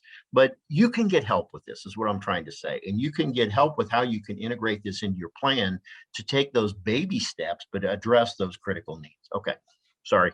Yeah, and to build on that, I think I just want you to be aware when John says help, it is help at the level that you are wanting. So when you call and request support, it can be as general as resources. And I will say that all of the resources around what I'm about to talk about are on the Padlet and available to you. As we come up with new and better resources, we update that information. And that's why we like using Padlets, because it allows us to do that without sending you all new links. So we will definitely keep that up to date. That's one very basic level of support, all the way into providing more technical assistance within a district, which could be meeting with district or school-based leadership teams on a monthly basis to help facilitate this process. And by no way, shape, or form do we come in and say, this is what needs to be done and this is how you do it. You all know your buildings much better than we do. You know your school, your district, those dynamics, those students that you're serving way better. But our job is to come in and say, you might want to consider this, or what is your goal? What are your strengths? How can we help build on those and really help you get to where you want to be? So again, we just become a member of the team. We're by no means leading and encouraging you to go one direction or the other, but making sure that you have the information about what's available and what's out there and possible opportunities that have been successful, not only for students with disabilities, but for all students to improve outcomes. So thank you, John, for that. So the first thing is really looking at the framework of multi-tiered system of support. And when we're looking at multi-tiered system of support, most people are completely aware of the triangle. We've seen the triangle through RTI. We've seen the triangle move through that multi-tiered instruction and intervention that we're providing to students. Can you go to the previous slide for me, Patrick? Yeah. So when we're looking here, most people are familiar with that fifth component of multiple tiers of instruction and intervention. Some of the things that fall off when we're talking about the entire framework of multi-tiered support are these other categories, noting that there has to be leadership in place, noting that we have to build the capacity within our system in order to do this and do it well. We have to be able to communicate and collaborate not only with those within our building, but outside stakeholders, parents, community members. Patrick went a lot into the data that is available for you as you're completing a comprehensive needs assessment. And similar to those data sets, it's really looking in and diving into data when we're determining how to best support students and their needs. Do the right people have access to the data? Are we collecting the right data? And do we have a process for having conversations about the data, what to do next with the data, in order to determine how we're going to best support students in those tiers of instruction and providing that intervention. So multi-tiered system of support is a much bigger framework than just looking at the tiers and supporting students that way. What do all these components entail? We're going to dive a little bit into the triangle now. So Patrick, can you go to the next slide? So where do services and supports fit within a multi-tiered system of support? And so when we're talking about services and supports, it could be services and supports for students with disabilities, those special education services, any of those related services that students might receive, speech language pathology services, OT services, occupational therapy, PT, physical therapy. Those are all of those services specific to students with disabilities.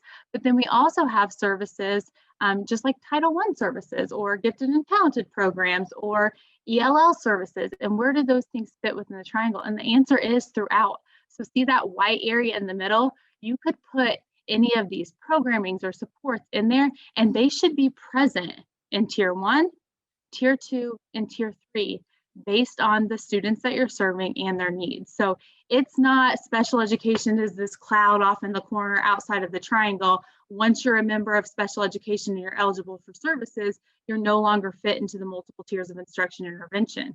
It is integrated within, not on the outside.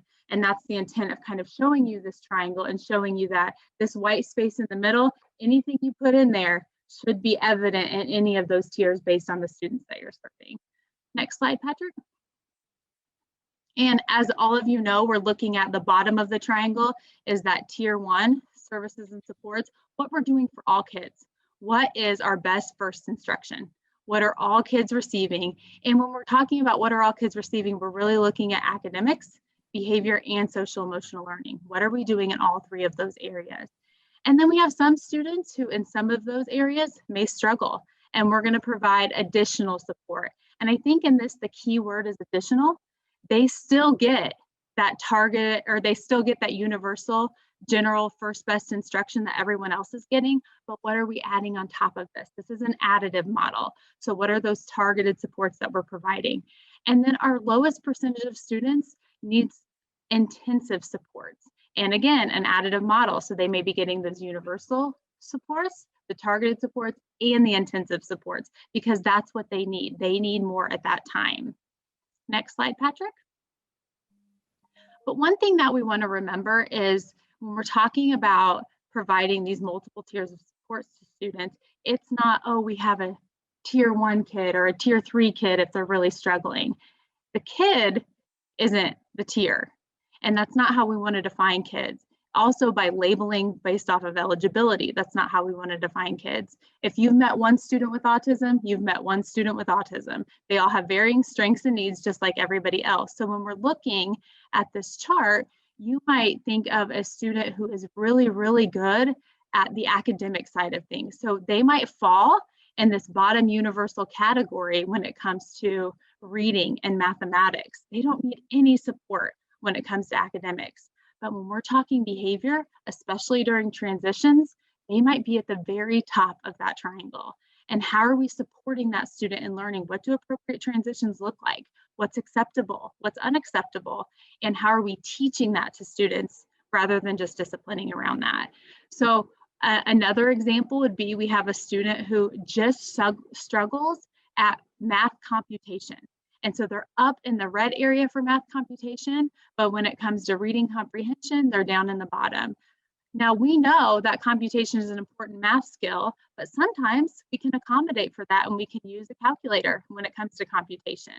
So if I need direct intensive instruction around computation, that might happen during that support time for intensive support. But then when I look back down and we're doing maybe word problems where a calculator can be used, maybe that person doesn't need help anymore. So really looking at this as a more fluid approach and not sticking kids in math intervention just because they struggle in one area of math.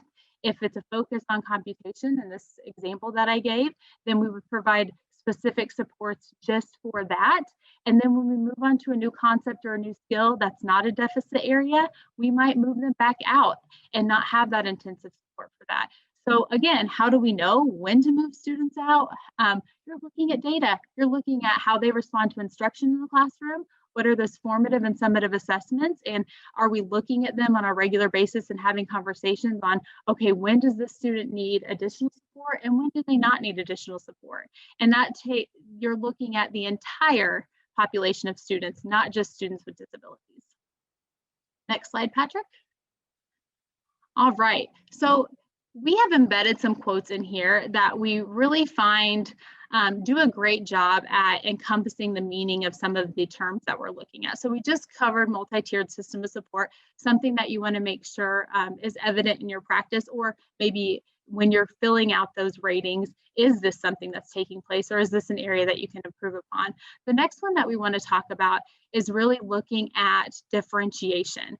So we know that teachers know that students come to them with all different varying abilities and skill levels. And moving beyond that one-size-fits-all approach, we know it's ineffective.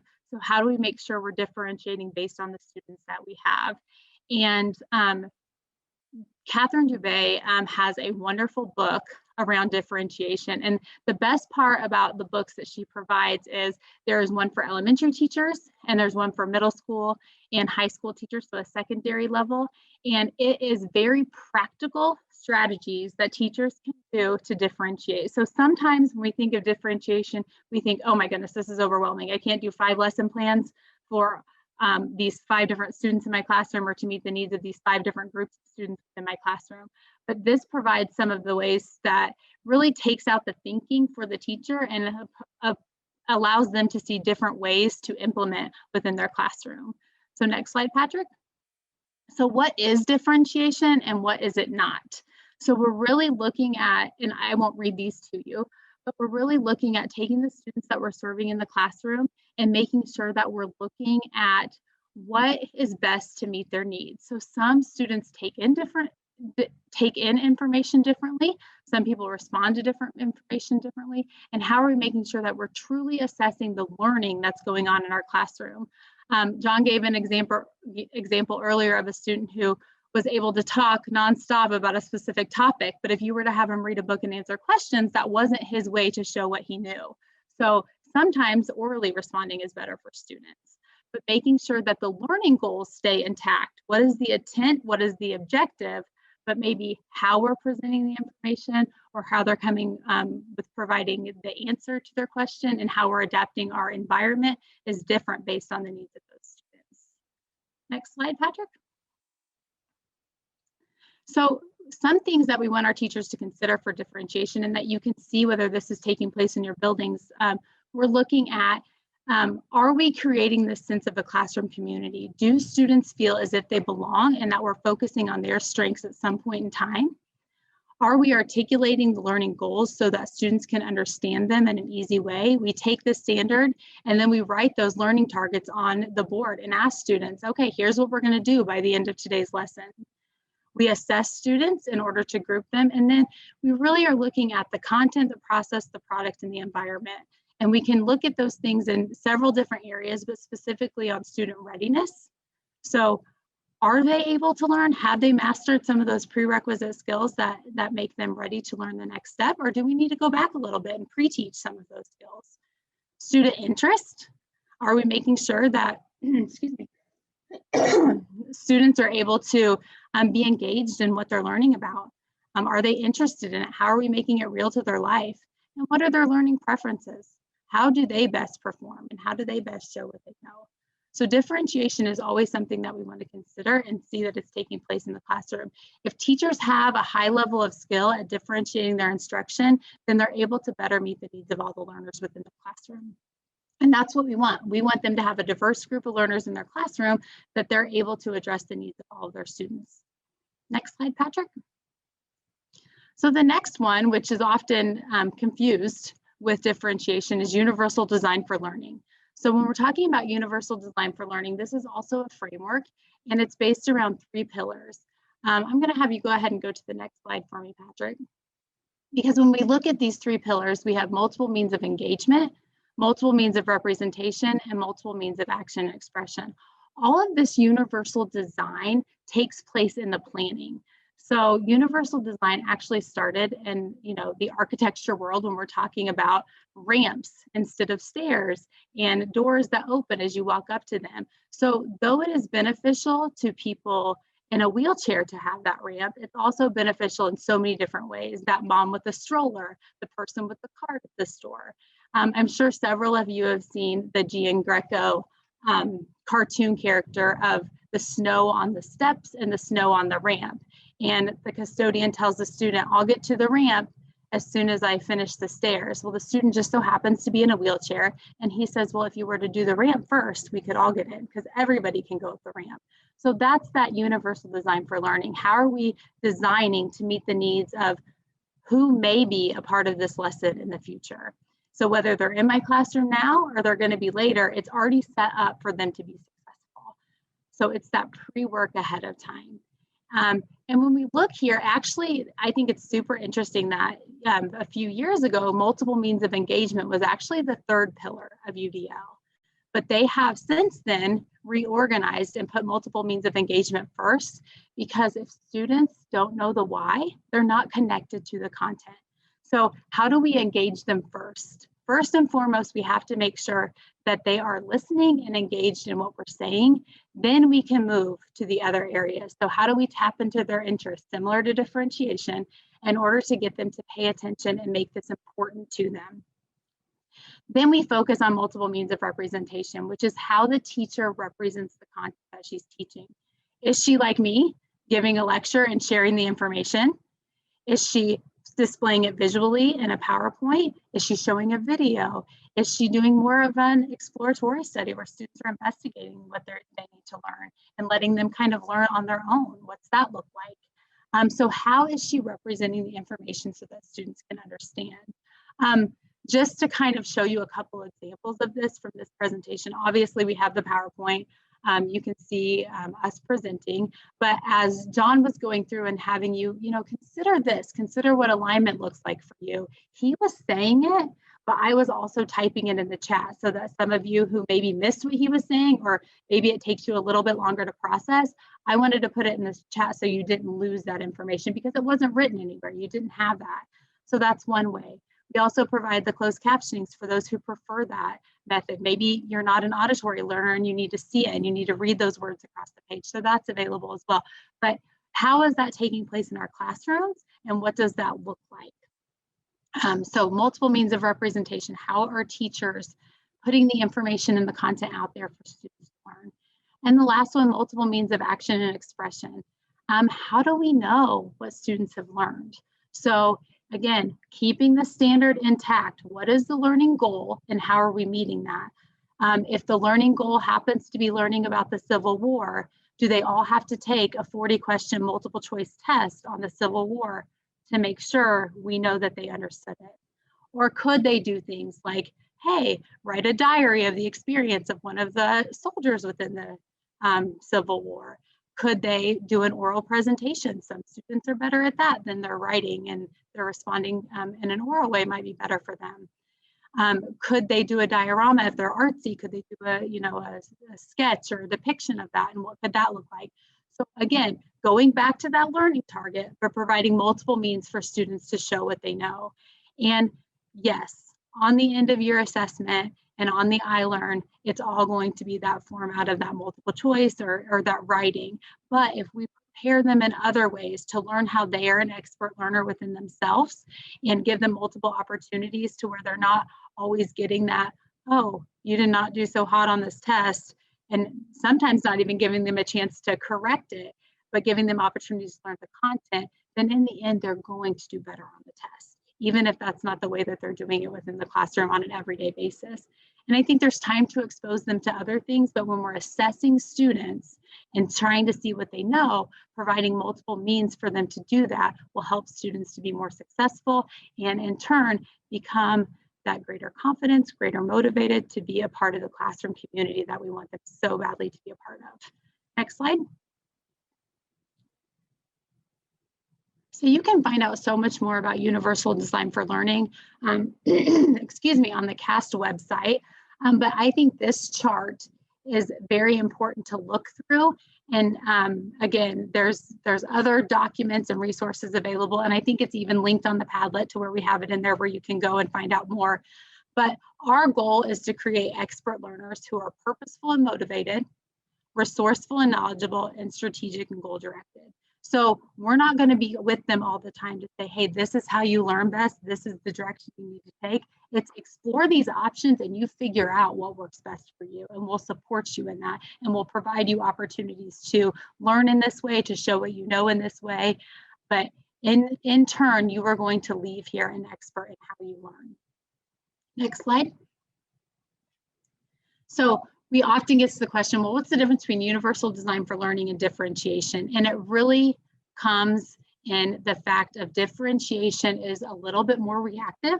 The students are coming to your classroom, you're seeing what they do well, you're seeing areas that they could need additional support in, and you are taking the students that you have and you are providing opportunities to meet their needs, responding to their needs. If you're looking at universal design for learning, you are pre-planning all of that information. So we love this quote, and we love the last sentence, and the best case scenarios classrooms include both UDL and differentiation. Sometimes even the best plan needs changed. So even if we're designing thinking, okay, this is a lesson that's going to meet the needs of all of our learners within the classroom, we might come to teaching the lesson and realize we fell short in a couple areas or one area, and then we might have to differentiate and respond to those students who maybe aren't getting the content and work with them in that way or a different way. That being said, when people learn about the pillars of UDL and they learn about differentiation, sometimes it can be overwhelming. I can't do this all lessons every day. It's a lot. So how are we helping our teachers understand that? Just start small. One lesson, plan universally for one lesson a week. And then the next year you have that lesson and you can do another lesson, and it just builds upon each other. So some people are doing this and doing it very well already. You might have to do some staff training and some coaching around how do we design universally and what's that going to look like and how do we differentiate in our classrooms to best meet the needs. But we understand that not just students with learning disabilities or disabilities, but all students in the classroom present these different learning needs that they have, and they have different strengths and different areas that we can support. So really looking at how are we designing our instruction to meet those needs of students through differentiation in UDL. So again, as you're going back and completing this section of the CNA, what are your teachers already doing well? And then what do we need to support? Next slide. So another instructional practice or inclusive practice that we can look at is co-teaching. And again, this is for all learners, not just students with disabilities. But what is co-teaching? Oftentimes we go into districts and co-teaching is a practice that they're utilizing, but maybe they're not doing it in its entirety. So we're really looking at, are they co-planning together? Are they co-teaching together? And are they co-assessing? Are they working together and sharing their expertise in order to improve outcomes for students and improve outcomes for the teacher as well? Does the teacher feel more confident in what she's doing? And in our definition of co-teaching, and with Maryland Friends definitions, it's 2 licensed educators. So oftentimes we have teachers in the classroom, and then we have a paraprofessional working alongside them. That is a wonderful practice. Do not do away with that, but know that that's not co-teaching. They have to be 2 licensed educators in order for co-teaching to be taking place. And it's making sure that all students have that place in the classroom, they're full members, that sense of belonging. Again, going back to the classroom community for differentiation, same thing. We want students to be a part of the classroom, and 2 licensed professionals can support that within a classroom. Next slide. So again, co-teaching shouldn't be seen as a special education thing, but rather a best practice thing in education. And how do we determine what students would be best in a co-teaching environment? So what students need some support? We know that when we're co-teaching, there's a smaller teacher to student ratio. So if students maybe need help behaviorally and it just takes a teacher being in close proximity to them, maybe co-teaching is a good place for them to be a good setting. If we're looking at students who have an academic need that can be met in the general education classroom and another teacher could benefit them in that, then they might be good for co-teaching. It's not for every student every time, but it is a great inclusive practice that we can use with our students. With the caveat as you can't put all special education students in one general education classroom and then add a special education teacher to it, and then you have more special education students than general education students. It doesn't work that way. You need to mindfully or be mindful about who you're putting in the classes and make sure that you're not overloading teachers as well. Next slide. Another thing that we look for when administrators are evaluating co-teaching and its effectiveness is looking at what's substantially different and better for students when both teachers are in the room as opposed to one. So if this is a practice that you have in place, looking at, again, going back to those definitions, are they co-planning? Are they co-teaching? Are they co-assessing? And then when you're evaluating, what is different? You have 2 licensed educators and an administrator is paying 2 salaries in that one single classroom. So it should look different and it should be substantially better in that case for those students who are being served in that classroom. So being able to evaluate this and look at what both teachers are doing that is enhancing the instruction for students is so important. Next slide, Patrick. So what do teachers bring? And this typically happens at the beginning of a co-teaching relationship.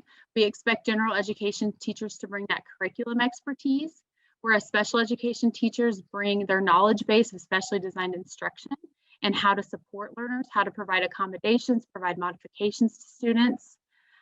General education teachers typically bring that group management. They're used to that whole class instruction, but special education teachers can focus on those individual students and individual skills that they need support with. The general education teacher knows the pacing of what is expected for that class, whereas the special education teacher brings that mastery mindset of students. How can we remediate until they are successful and we're ready to move on to the next thing? And essentially, they're working together throughout the process. Now, I will say, as the relationship matures over time, oftentimes what they're bringing is actually blurred. So even though a general education teacher might initially be the curriculum expertise, what happens is that special ed teacher is learning from her day in and day out on that relationship. So eventually, she might bring some of that curriculum expertise as well. So they're bringing different things and they're learning from one another. And again, that's what can be substantially different. We're improving our skill set based on the people that we're working with. Next slide. So these are the approaches, and I'm not going to go deeply into them, but one teach, one assist is simply when one teacher is managing the entire classroom and one teacher is walking around and assisting students. There are pros and cons to this method. If you have one teacher up and teaching and one assisting, it can be beneficial to those she's assisting, but it can also distract them from what's currently taking place in the lesson, making them go further and further behind. So when this is used, it should be used sparingly, not all the time, but oftentimes what we find is that this is where people start. One teach, one assist. If you're seeing this often in a classroom, maybe some considerations might be, do I really need a co-teacher to be in this room?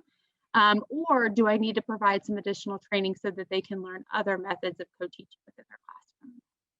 One teach, one observe is a wonderful tool for teachers when they have a purpose to their observation.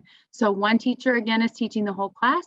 The other teacher is providing observations, whether that be collecting data for her progress monitoring for her student IEPs, or is it the general education teacher who's monitoring who's gaining understanding on the lesson and who's going to need additional support later when they break into smaller groups. So again, if this is planned, you can collect some great data for one teach, one observe. But it definitely needs to be planned ahead of time, because what we found is that if they're not planning it ahead of time, there's no data collection taking place and it doesn't happen. So again, maybe every first Thursday of the month, I'm going to be collecting this data for the first 10 minutes of the lesson. Even some of those routine plans can help follow through and make sure that we're getting it done.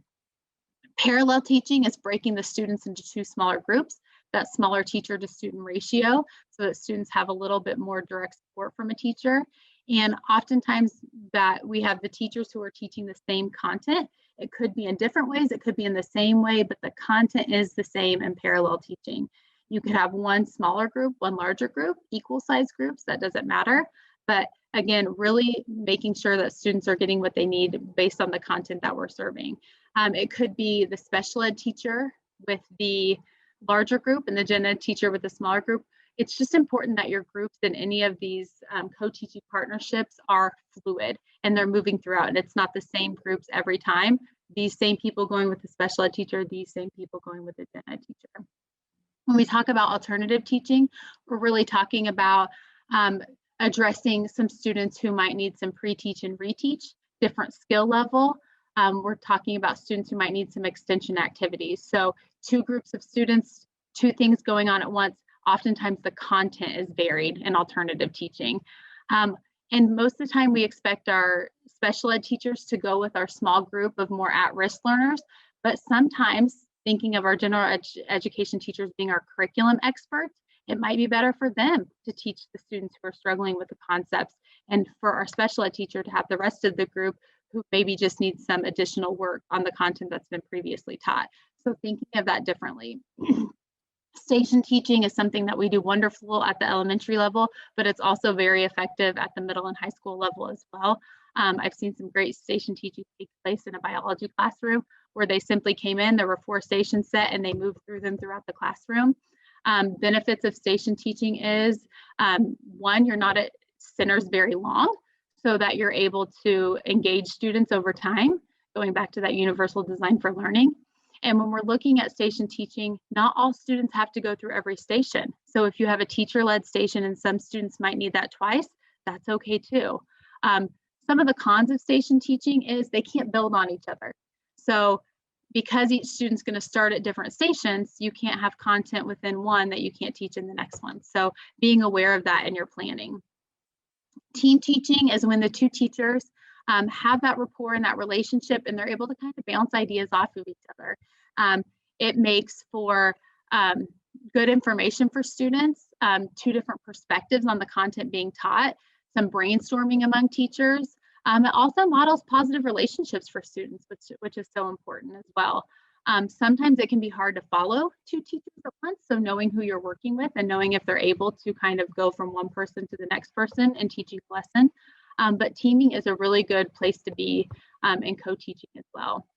And then the last one is a form of teaching. It's one teach, one make multisensory, but it really is focusing on teaching the content while the other teacher might do another form of sensory learning. So acting out the content, drawing a picture with the content, something to where the students tap into another sense, playing with Play-Doh to address the content, something like that, but allowing them to see it in a different way. I will say there are some great co-teaching resources available on the Padlet as well. And Paula Kluth has a great book called Co-Teach, and it's 30 Days to Co-Teaching that you could absolutely look at for some of your teachers as well. Next slide, please. So MTSS, differentiation, UDL, and co-teaching are all practices that support all of the learners within our classroom. Tim said, can you say the name of the co-teaching book again? Yes, 30 Days to the Co-Taught Classroom by Paula Kluth and Julie Costin. That is a great one to start that relationship with teachers and then learn how to utilize those different approaches in different ways. What is required for students with disabilities? So again, all of the things that we were talking before, we're morally obligated to do. But these are those legal mandates that we have to ensure are taking place regardless of the setting that students with disabilities are in. So next slide, Patrick. So specially designed instruction, or SDI, is adapting the content, methodology, or delivery of instruction to address the unique needs of the child that results from their disability and to ensure access to the child to the general education curriculum. And that's straight from IDEA. So how do we do that in a classroom? Or how do we ensure that this is taking place? Next slide, Patrick. So how do I know that it's SDI? Making sure that you're looking at what is the area that's impacted by the disability, and how are we ensuring that the instruction that we're providing is evidence-based around that disability or that deficit area, and that it is consistently provided to students so that we ensure that if it's not working, that we change our instruction and find something that is effective for them. It has to be planned, delivered over time, documented, and evaluated. Teachers lead the delivery of specially designed instruction. It does not have to be special education teachers. Special education teachers design this instruction, and they're the experts on knowing what is needed, but it can be delivered by all educators. So making sure we're looking at those deficit areas, what are we doing for those students? Making sure that we're addressing those needs specifically, and not only once they have learned the skill in the setting we're teaching it in, can they generalize it to other settings that they're working in. When we think about specially designed instruction, I mean, one specific example, if you have a student who is struggling with phonics, maybe they're receiving specific instruction in Orton Gillingham. They're really looking at the phonics, and it's not always a program. It doesn't have to be a specific program, but it can be. But it can also be just the instruction that's provided. Are we providing instruction for a student who has trouble memorizing? Are we giving them mnemonics to help them memorize? So again, what are those skills that we're teaching students? so that they can apply them across settings to help their deficit area. But making sure that, especially in co-teaching environments and when students are in the general education setting, that there is time allotted for the specially designed instruction that's outlined within their individualized education plan, and making sure that they're receiving that instruction, that we're collecting data on that instruction, and we're reporting out on the goals in that progress monitoring data to parents as well. Next slide, Patrick. In addition to specially designed instruction, we need to ensure that if stated in a student's IEP, they are receiving either the accommodations or modifications that are stated within their IEP. So what's the difference between accommodations and modifications? Oftentimes we get this question, and accommodations are really leveling the playing field. So if you have a student who's really struggling in computation, as we talked about before, a calculator can be that accommodation for the student.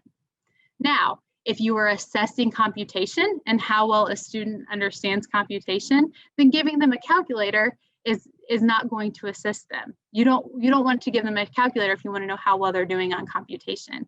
You want to give that to them when they're applying those mathematical concepts and skills.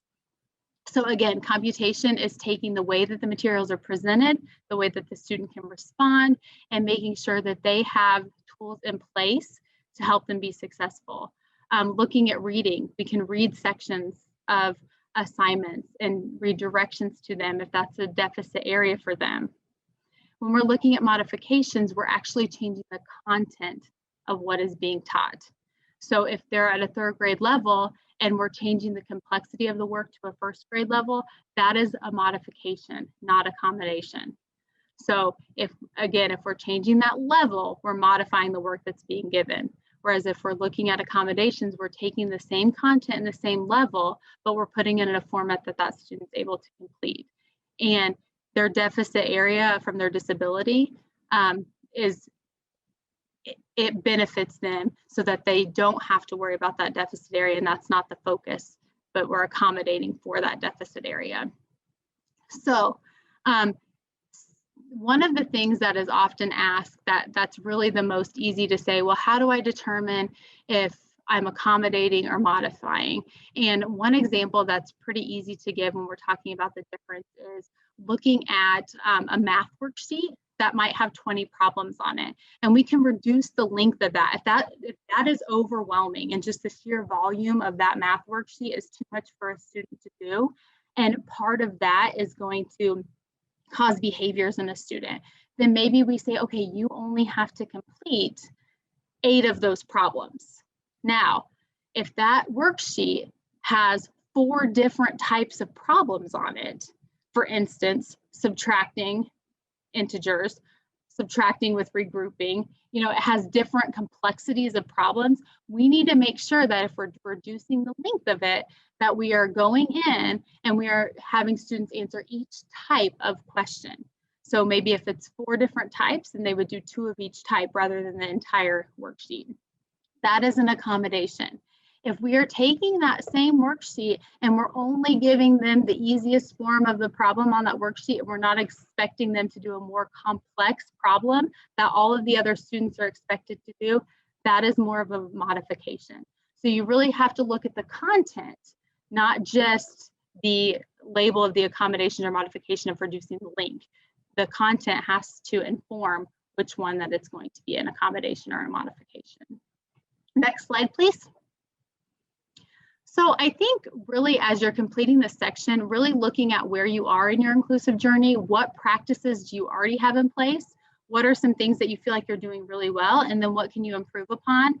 And then ensuring first and foremost that you're meeting the rights of students with disabilities and you're providing that specially designed instruction, and all teachers are providing accommodations or modifications when requested. Next slide.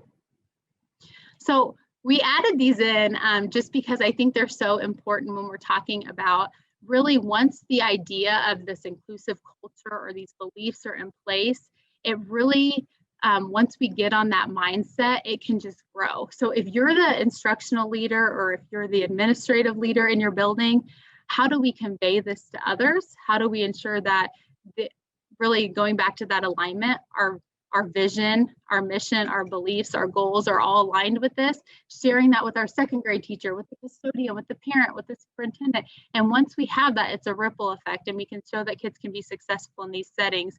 But we also have to make sure that we're training and coaching so that people can see the success over time.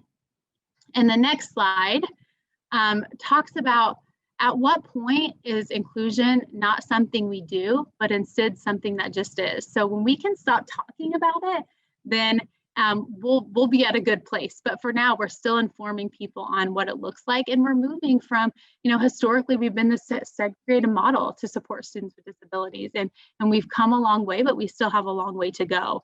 And again, we want it to be something that just is for students. Next slide. All right, I'll pass it over to John for section C.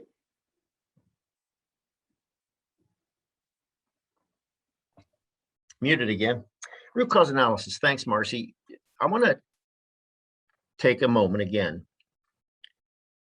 Based on what you've seen a lot today, jot down questions you have, what you think your next steps may be, just on what you've heard about collecting data, and then what you've heard from Marcee about some ideas for addressing some issues you might have, for example, with UDL. So just process what you learned, and maybe a minute or so to do that. It's really important.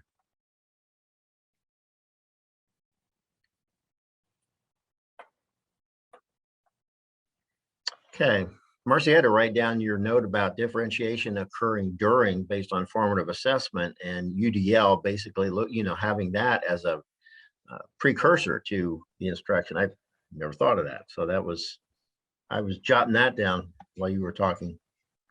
Okay, we're going to talk about section C. I'm not going to belabor that. So let's go through just what it is and how I'm going to give you the basics when it comes into it, when you're working on it, questions you have, reach out to me, reach out to the team here, and we will help with the data. We can help you go through that process.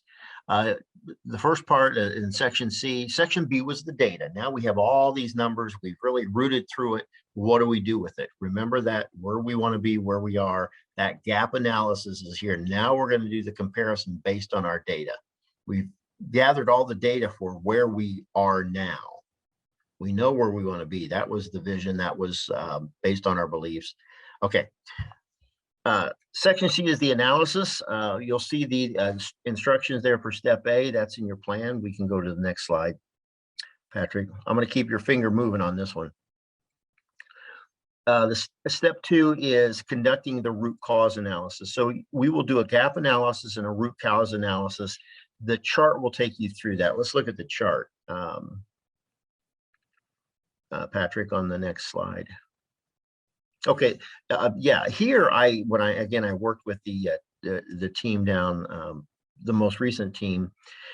We went back first and looked at our current goals and significant concerns. And when I say current goals, chances are if it's mathematics, you're still going to be struggling with mathematics, English language arts, attendance.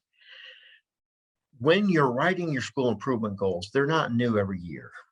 Chances are you might pull data that shows you how much better you are than you thought, or how maybe we didn't realize that there were some real areas of deficit. So always look at your current goals and concerns that come out of the data that you did not have, that may not pertain to current goals. For example, if you're looking at math and you're looking at English language arts, reading specifically, and like Patrick said earlier, that attendance, you're looking on your federal report card and you see the attendance is really struggling, specifically for students with students in special education. That may change. It may be an added goal. It may be part of a goal in mathematics if that's where they're struggling and because of the attendance. So look at your current goals, always start there. Look at concerns that come out of your data analysis.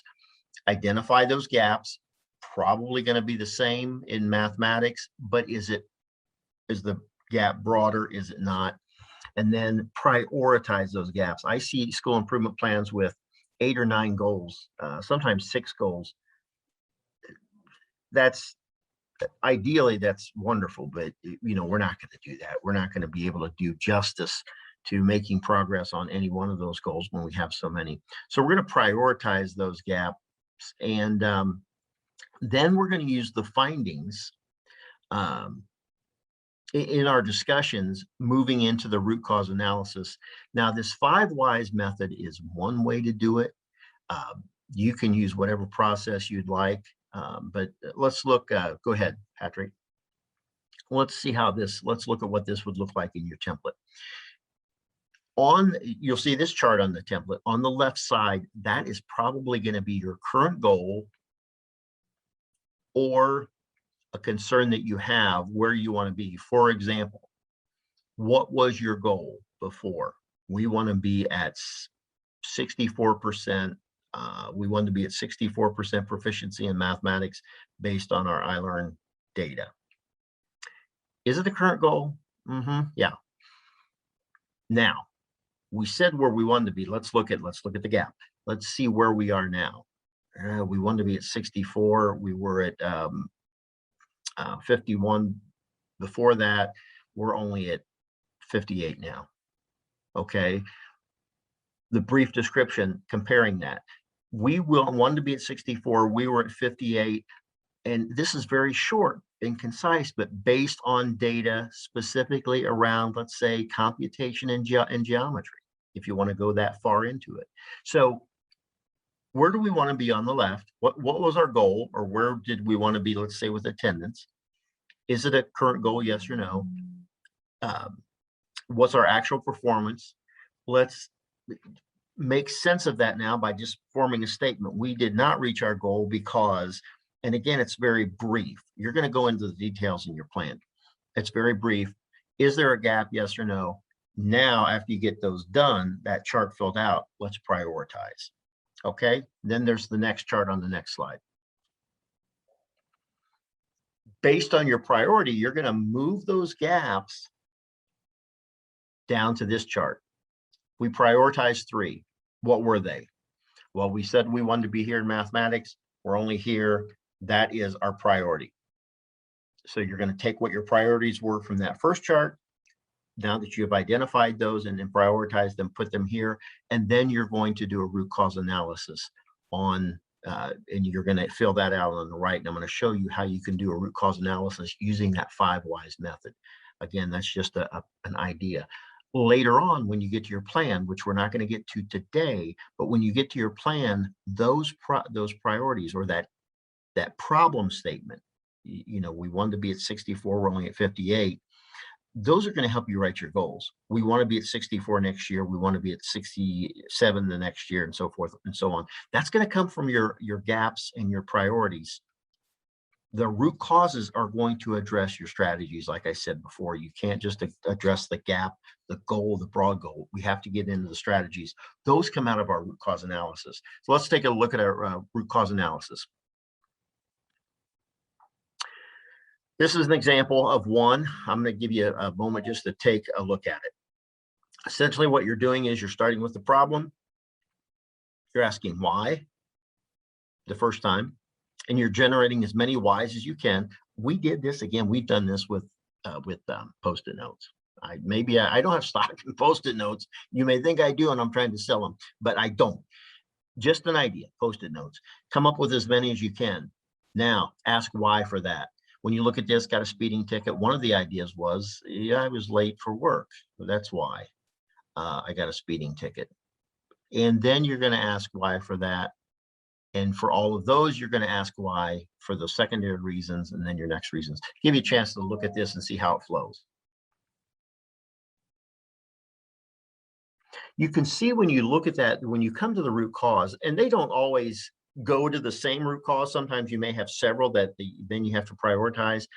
If I would have said, I did not see the police, that was why I got the speeding ticket, but I continued to stay up too late, there's going to continue to be a problem. I might be looking for police more diligently from then on if I think that was my root cause. So the beauty of this is you really ferret out what the problem is. I have to get to bed earlier. if I'm not going to have to rush for work and not worry about keeping up with traffic or paying attention to where the police are and so forth. You notice the X.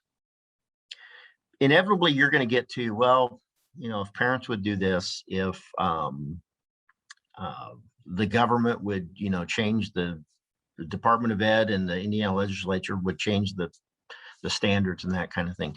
Things that we cannot control, we just we say, yeah, ideally, yeah, it could be an issue, but we have no control over it.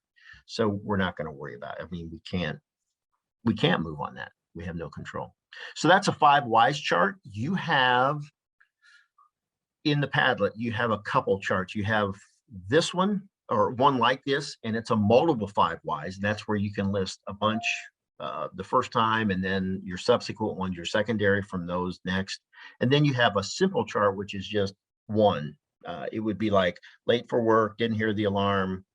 Why didn't I hear the alarm? I didn't set the alarm. It's just going to take through one. I would suggest you use the multiple. Again, that's the 5 whys questions you have. I can help your team through that. I can help you understand it. Just let me know. But that's an overview. Okay, next. All right. Thanks, John. So I'm going to go into a resource here that we've used with a lot of schools and a lot of district teams to help brainstorm some hypotheses. So this can kind of supplement the 5 whys activity if you and your team would like to have some direction for brainstorming hypotheses that are educationally relevant using this ISIL by Riot matrix. So the ISIL are the domains for learning. These are the variables that impact student learning. So the instruction, the curriculum, the environment, and the learner. And we want to make sure that we're considering at least one of these, if not more than one of these variables, when we're trying to consider what hypotheses we might have for the root cause or the reason why we're seeing this problem in the first place. It could be the instruction, it could be the curriculum, the instruction being, of course, what we teach or how we teach it, curriculum being what we teach, the environment being, you know, what's the educational environment look like inside the school, in the classroom, outside of the school for the student, what is that educational environment, and then the learner, and that's the individual student.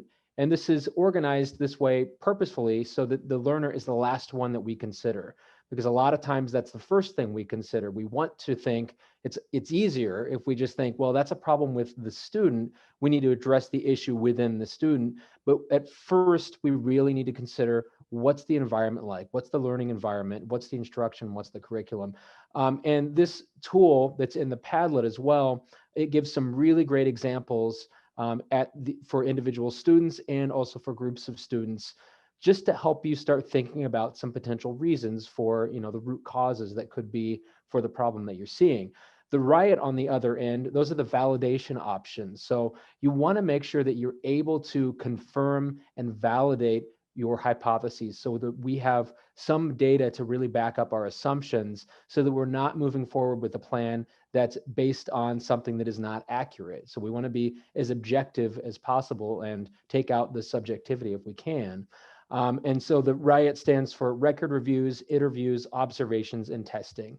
And you don't need to use all of these, but record reviews is just looking at records that you already have that are already available. That could be, you know, data in your student information system or in the IEPs. That could be lesson plans. This is data that's already readily available that you can access to answer some of those questions to verify some of your hypotheses. Maybe combining some variables with existing data that you have. Interviews, of course, it's going to take a little bit more time, but you might get a little more accuracy if you're actually getting responses directly from those individuals. Same with observations. It's a little more time consuming, but you can be a little more certain of what's happening in the classroom versus looking at the lesson plan that says we're going to be doing X, Y, Z. We can observe that in the classroom and we can look at a sample. So just as I said, just to supplement the 5 whys analysis when you're doing the root cause analysis, the ISIL by Riot matrix is a really good resource to use. We also have, I know we're running out of time here, some potential root causes. So some high probability reasons why students with disabilities might be struggling more than other students in the school or in the district. So if this is more of a district issue, then there might be some policies that are disproportionately impacting students with disabilities or other student groups with different cultural backgrounds or students in poverty. Maybe the policies and procedures are too exclusive or they're ineffective. Maybe they're just too harsh, or maybe they're just outdated. District oversight practices, right? The district might not be treating all schools fairly or equally with regards to the oversight of these policies and procedures. Is the district open to honest feedback from school leaders or from folks that work at the school level? Do they feel comfortable providing feedback to the district? Is the district overly authoritative or punitive to the schools? And how much autonomy is given to the building leaders to make decisions about what happens in their buildings? And at the school level, so these are, again, some high probability reasons. These aren't necessarily the only reasons why students with disabilities could be struggling, but we could have over-identification. We could be over-identifying students as having disabilities. Maybe we're not as inclusive as we could be. Maybe too much emphasis is placed on student deficits when developing IEPs rather than focusing on student strengths. Perhaps the school is lacking in the accessibility and the availability of the data that's needed to adequately make decisions about students with disabilities and provide supports for them. And without a process for database problem solving, it's going to be very difficult to make well-informed decisions about the data that you have. Maybe tier 1 instruction is not universal. Maybe it's not what every student receives, and that's something we need to make some improvements on. We could have increased rates of behavior issues and absenteeism that are preventing students from accessing the core tier 1 instruction. Perhaps we don't have MTSS, or it's not sufficient, right? There's not sufficient support to provide the interventions and prevent students from falling behind. Oftentimes we see that there's inconsistent leadership, and that makes it a little bit difficult to sustain any initiatives that are implemented in the school, especially if they've not already been embraced as part of the DNA of that school already. It does make it kind of difficult to do that. And then the last one, the lack of implementation of policies and procedures with fidelity.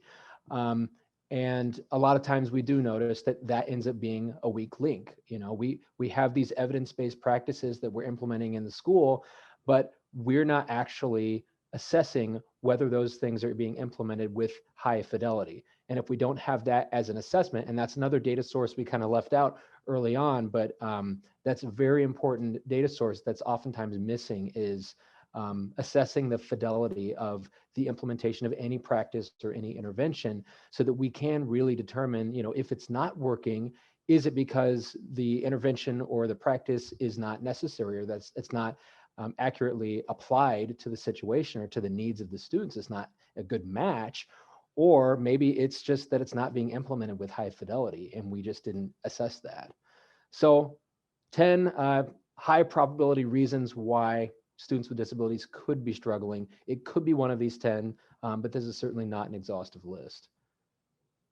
All right, looks like John's going to do the callback here. We're reaching the end.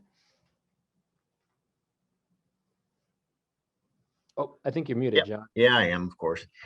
Just what we've done today, we've talked about where we, sections A and B, that's going to be where they are. We've addressed C today. So we talked about what's in A, B, and, excuse me, I'm sneezing, A, B, and C. D is what we'll talk about next. Go ahead, next slide. Not today, not today. That's going to be in the school improvement session. I'm going to let Marcee, I'm going to let you or Patrick talk about what these have coming up. I will just tell you that work sessions that we've had in the past have been attended and really appreciated, because you get off-site, you're not at school. You have your team or select members of your team, whoever you can get subs for, I understand that. But you can work, and we are there with you to help you through that process on your plan, and with special education, not just special education, but the special education considerations, but considerations in general, just like the UDL, which could be for more than just special students in special education. So comments on these, Patrick or Marcee? Yeah, so you will know that the CNA informational session, which is what we're currently in, was offered at all 3 locations, but we ended up changing to a virtual just based on attendance numbers. So currently we are offering the CNA work session, the SIP informational session, and the SIP work session in 3 different regions. So Jeffersonville, Indianapolis, and Maryville. We'll offer all of those. You'll simply go to indianaiEPRC.org/ATSI and you can register for those. If virtual works better for you, please just email us and let us know, and we will work on that as well. We can always provide these in a hybrid format if needed. The work sessions, I will say there's very little content specific. So it's not a prepared training. It's you come, you bring your team members that we talked about. Here are the essential team members who need to be there. If you can come on this day, it's a day away from your buildings where you can focus your time. And oftentimes people can get it done, almost done, maybe a little bit more effort afterwards, but can start really making significant progress over completion of the CNA. And then we'll give you more information about the SIP and more of a planned training like this. And then you will have a SIP work session as well. And the goal is to get this all ready and prepared by that October deadline that the DOE has set for the CNA and the SIPs. I do see a question. I thought the Maryville session was canceled and only virtual. Yeah, so that was for today's informational session. For the work sessions, we're still planning to meet face-to-face. So again, if there are low numbers, it could be changed in the future, but our hope is that people are able to commit and attend on these dates that we have planned. Please, oh, go ahead. I was going to say, ideally, getting together off-site with a team in person. I prefer to do this in person. I know travel can be difficult, but yeah, if you know colleagues from other districts that can sign up, we're not going to get in your way. We're there to help and assist and answer questions. But this is your time to work, and we're going to give you that space to work. Correct. And I will say as well, I am, as we are already past the 12 o'clock hour, I want to respect your time. I am going to go ahead and insert a eval link into the chat for you to complete for us. Of course, this will inform our additional sessions that we have coming up. And so we appreciate any and all feedback that you have to give us. Also, if in the meantime you start to look at data sets, or you need something that Patrick talked about, getting sample reports, or questions from John around just completion of the actual template, please go ahead and you can either use the form that Patrick showed you on the website, and this QR code takes you directly to that website too. So if there's anything that came up during this session that you haven't gotten answered, please go ahead and click on this now and send us a quick little complete the form, and it actually sends us an email and we'll get back to you ASAP. All right, Patrick. All right. So we've got a Q&A slide here, but I know we don't have a whole lot of time, but if anybody has any questions, we'll stay on here a few more minutes to answer those questions. Other than that, I think that's it. That's all we've got. I'm going to throw my number here and there, my number into the chat very quickly.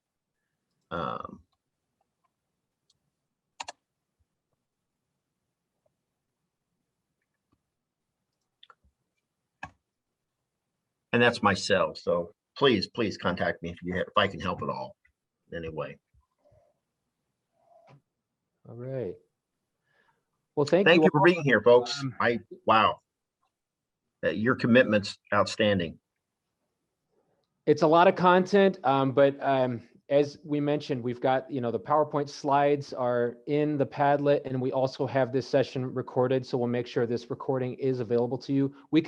I think we can even put that recording in the Padlet as well. I think that might be a good place to put that.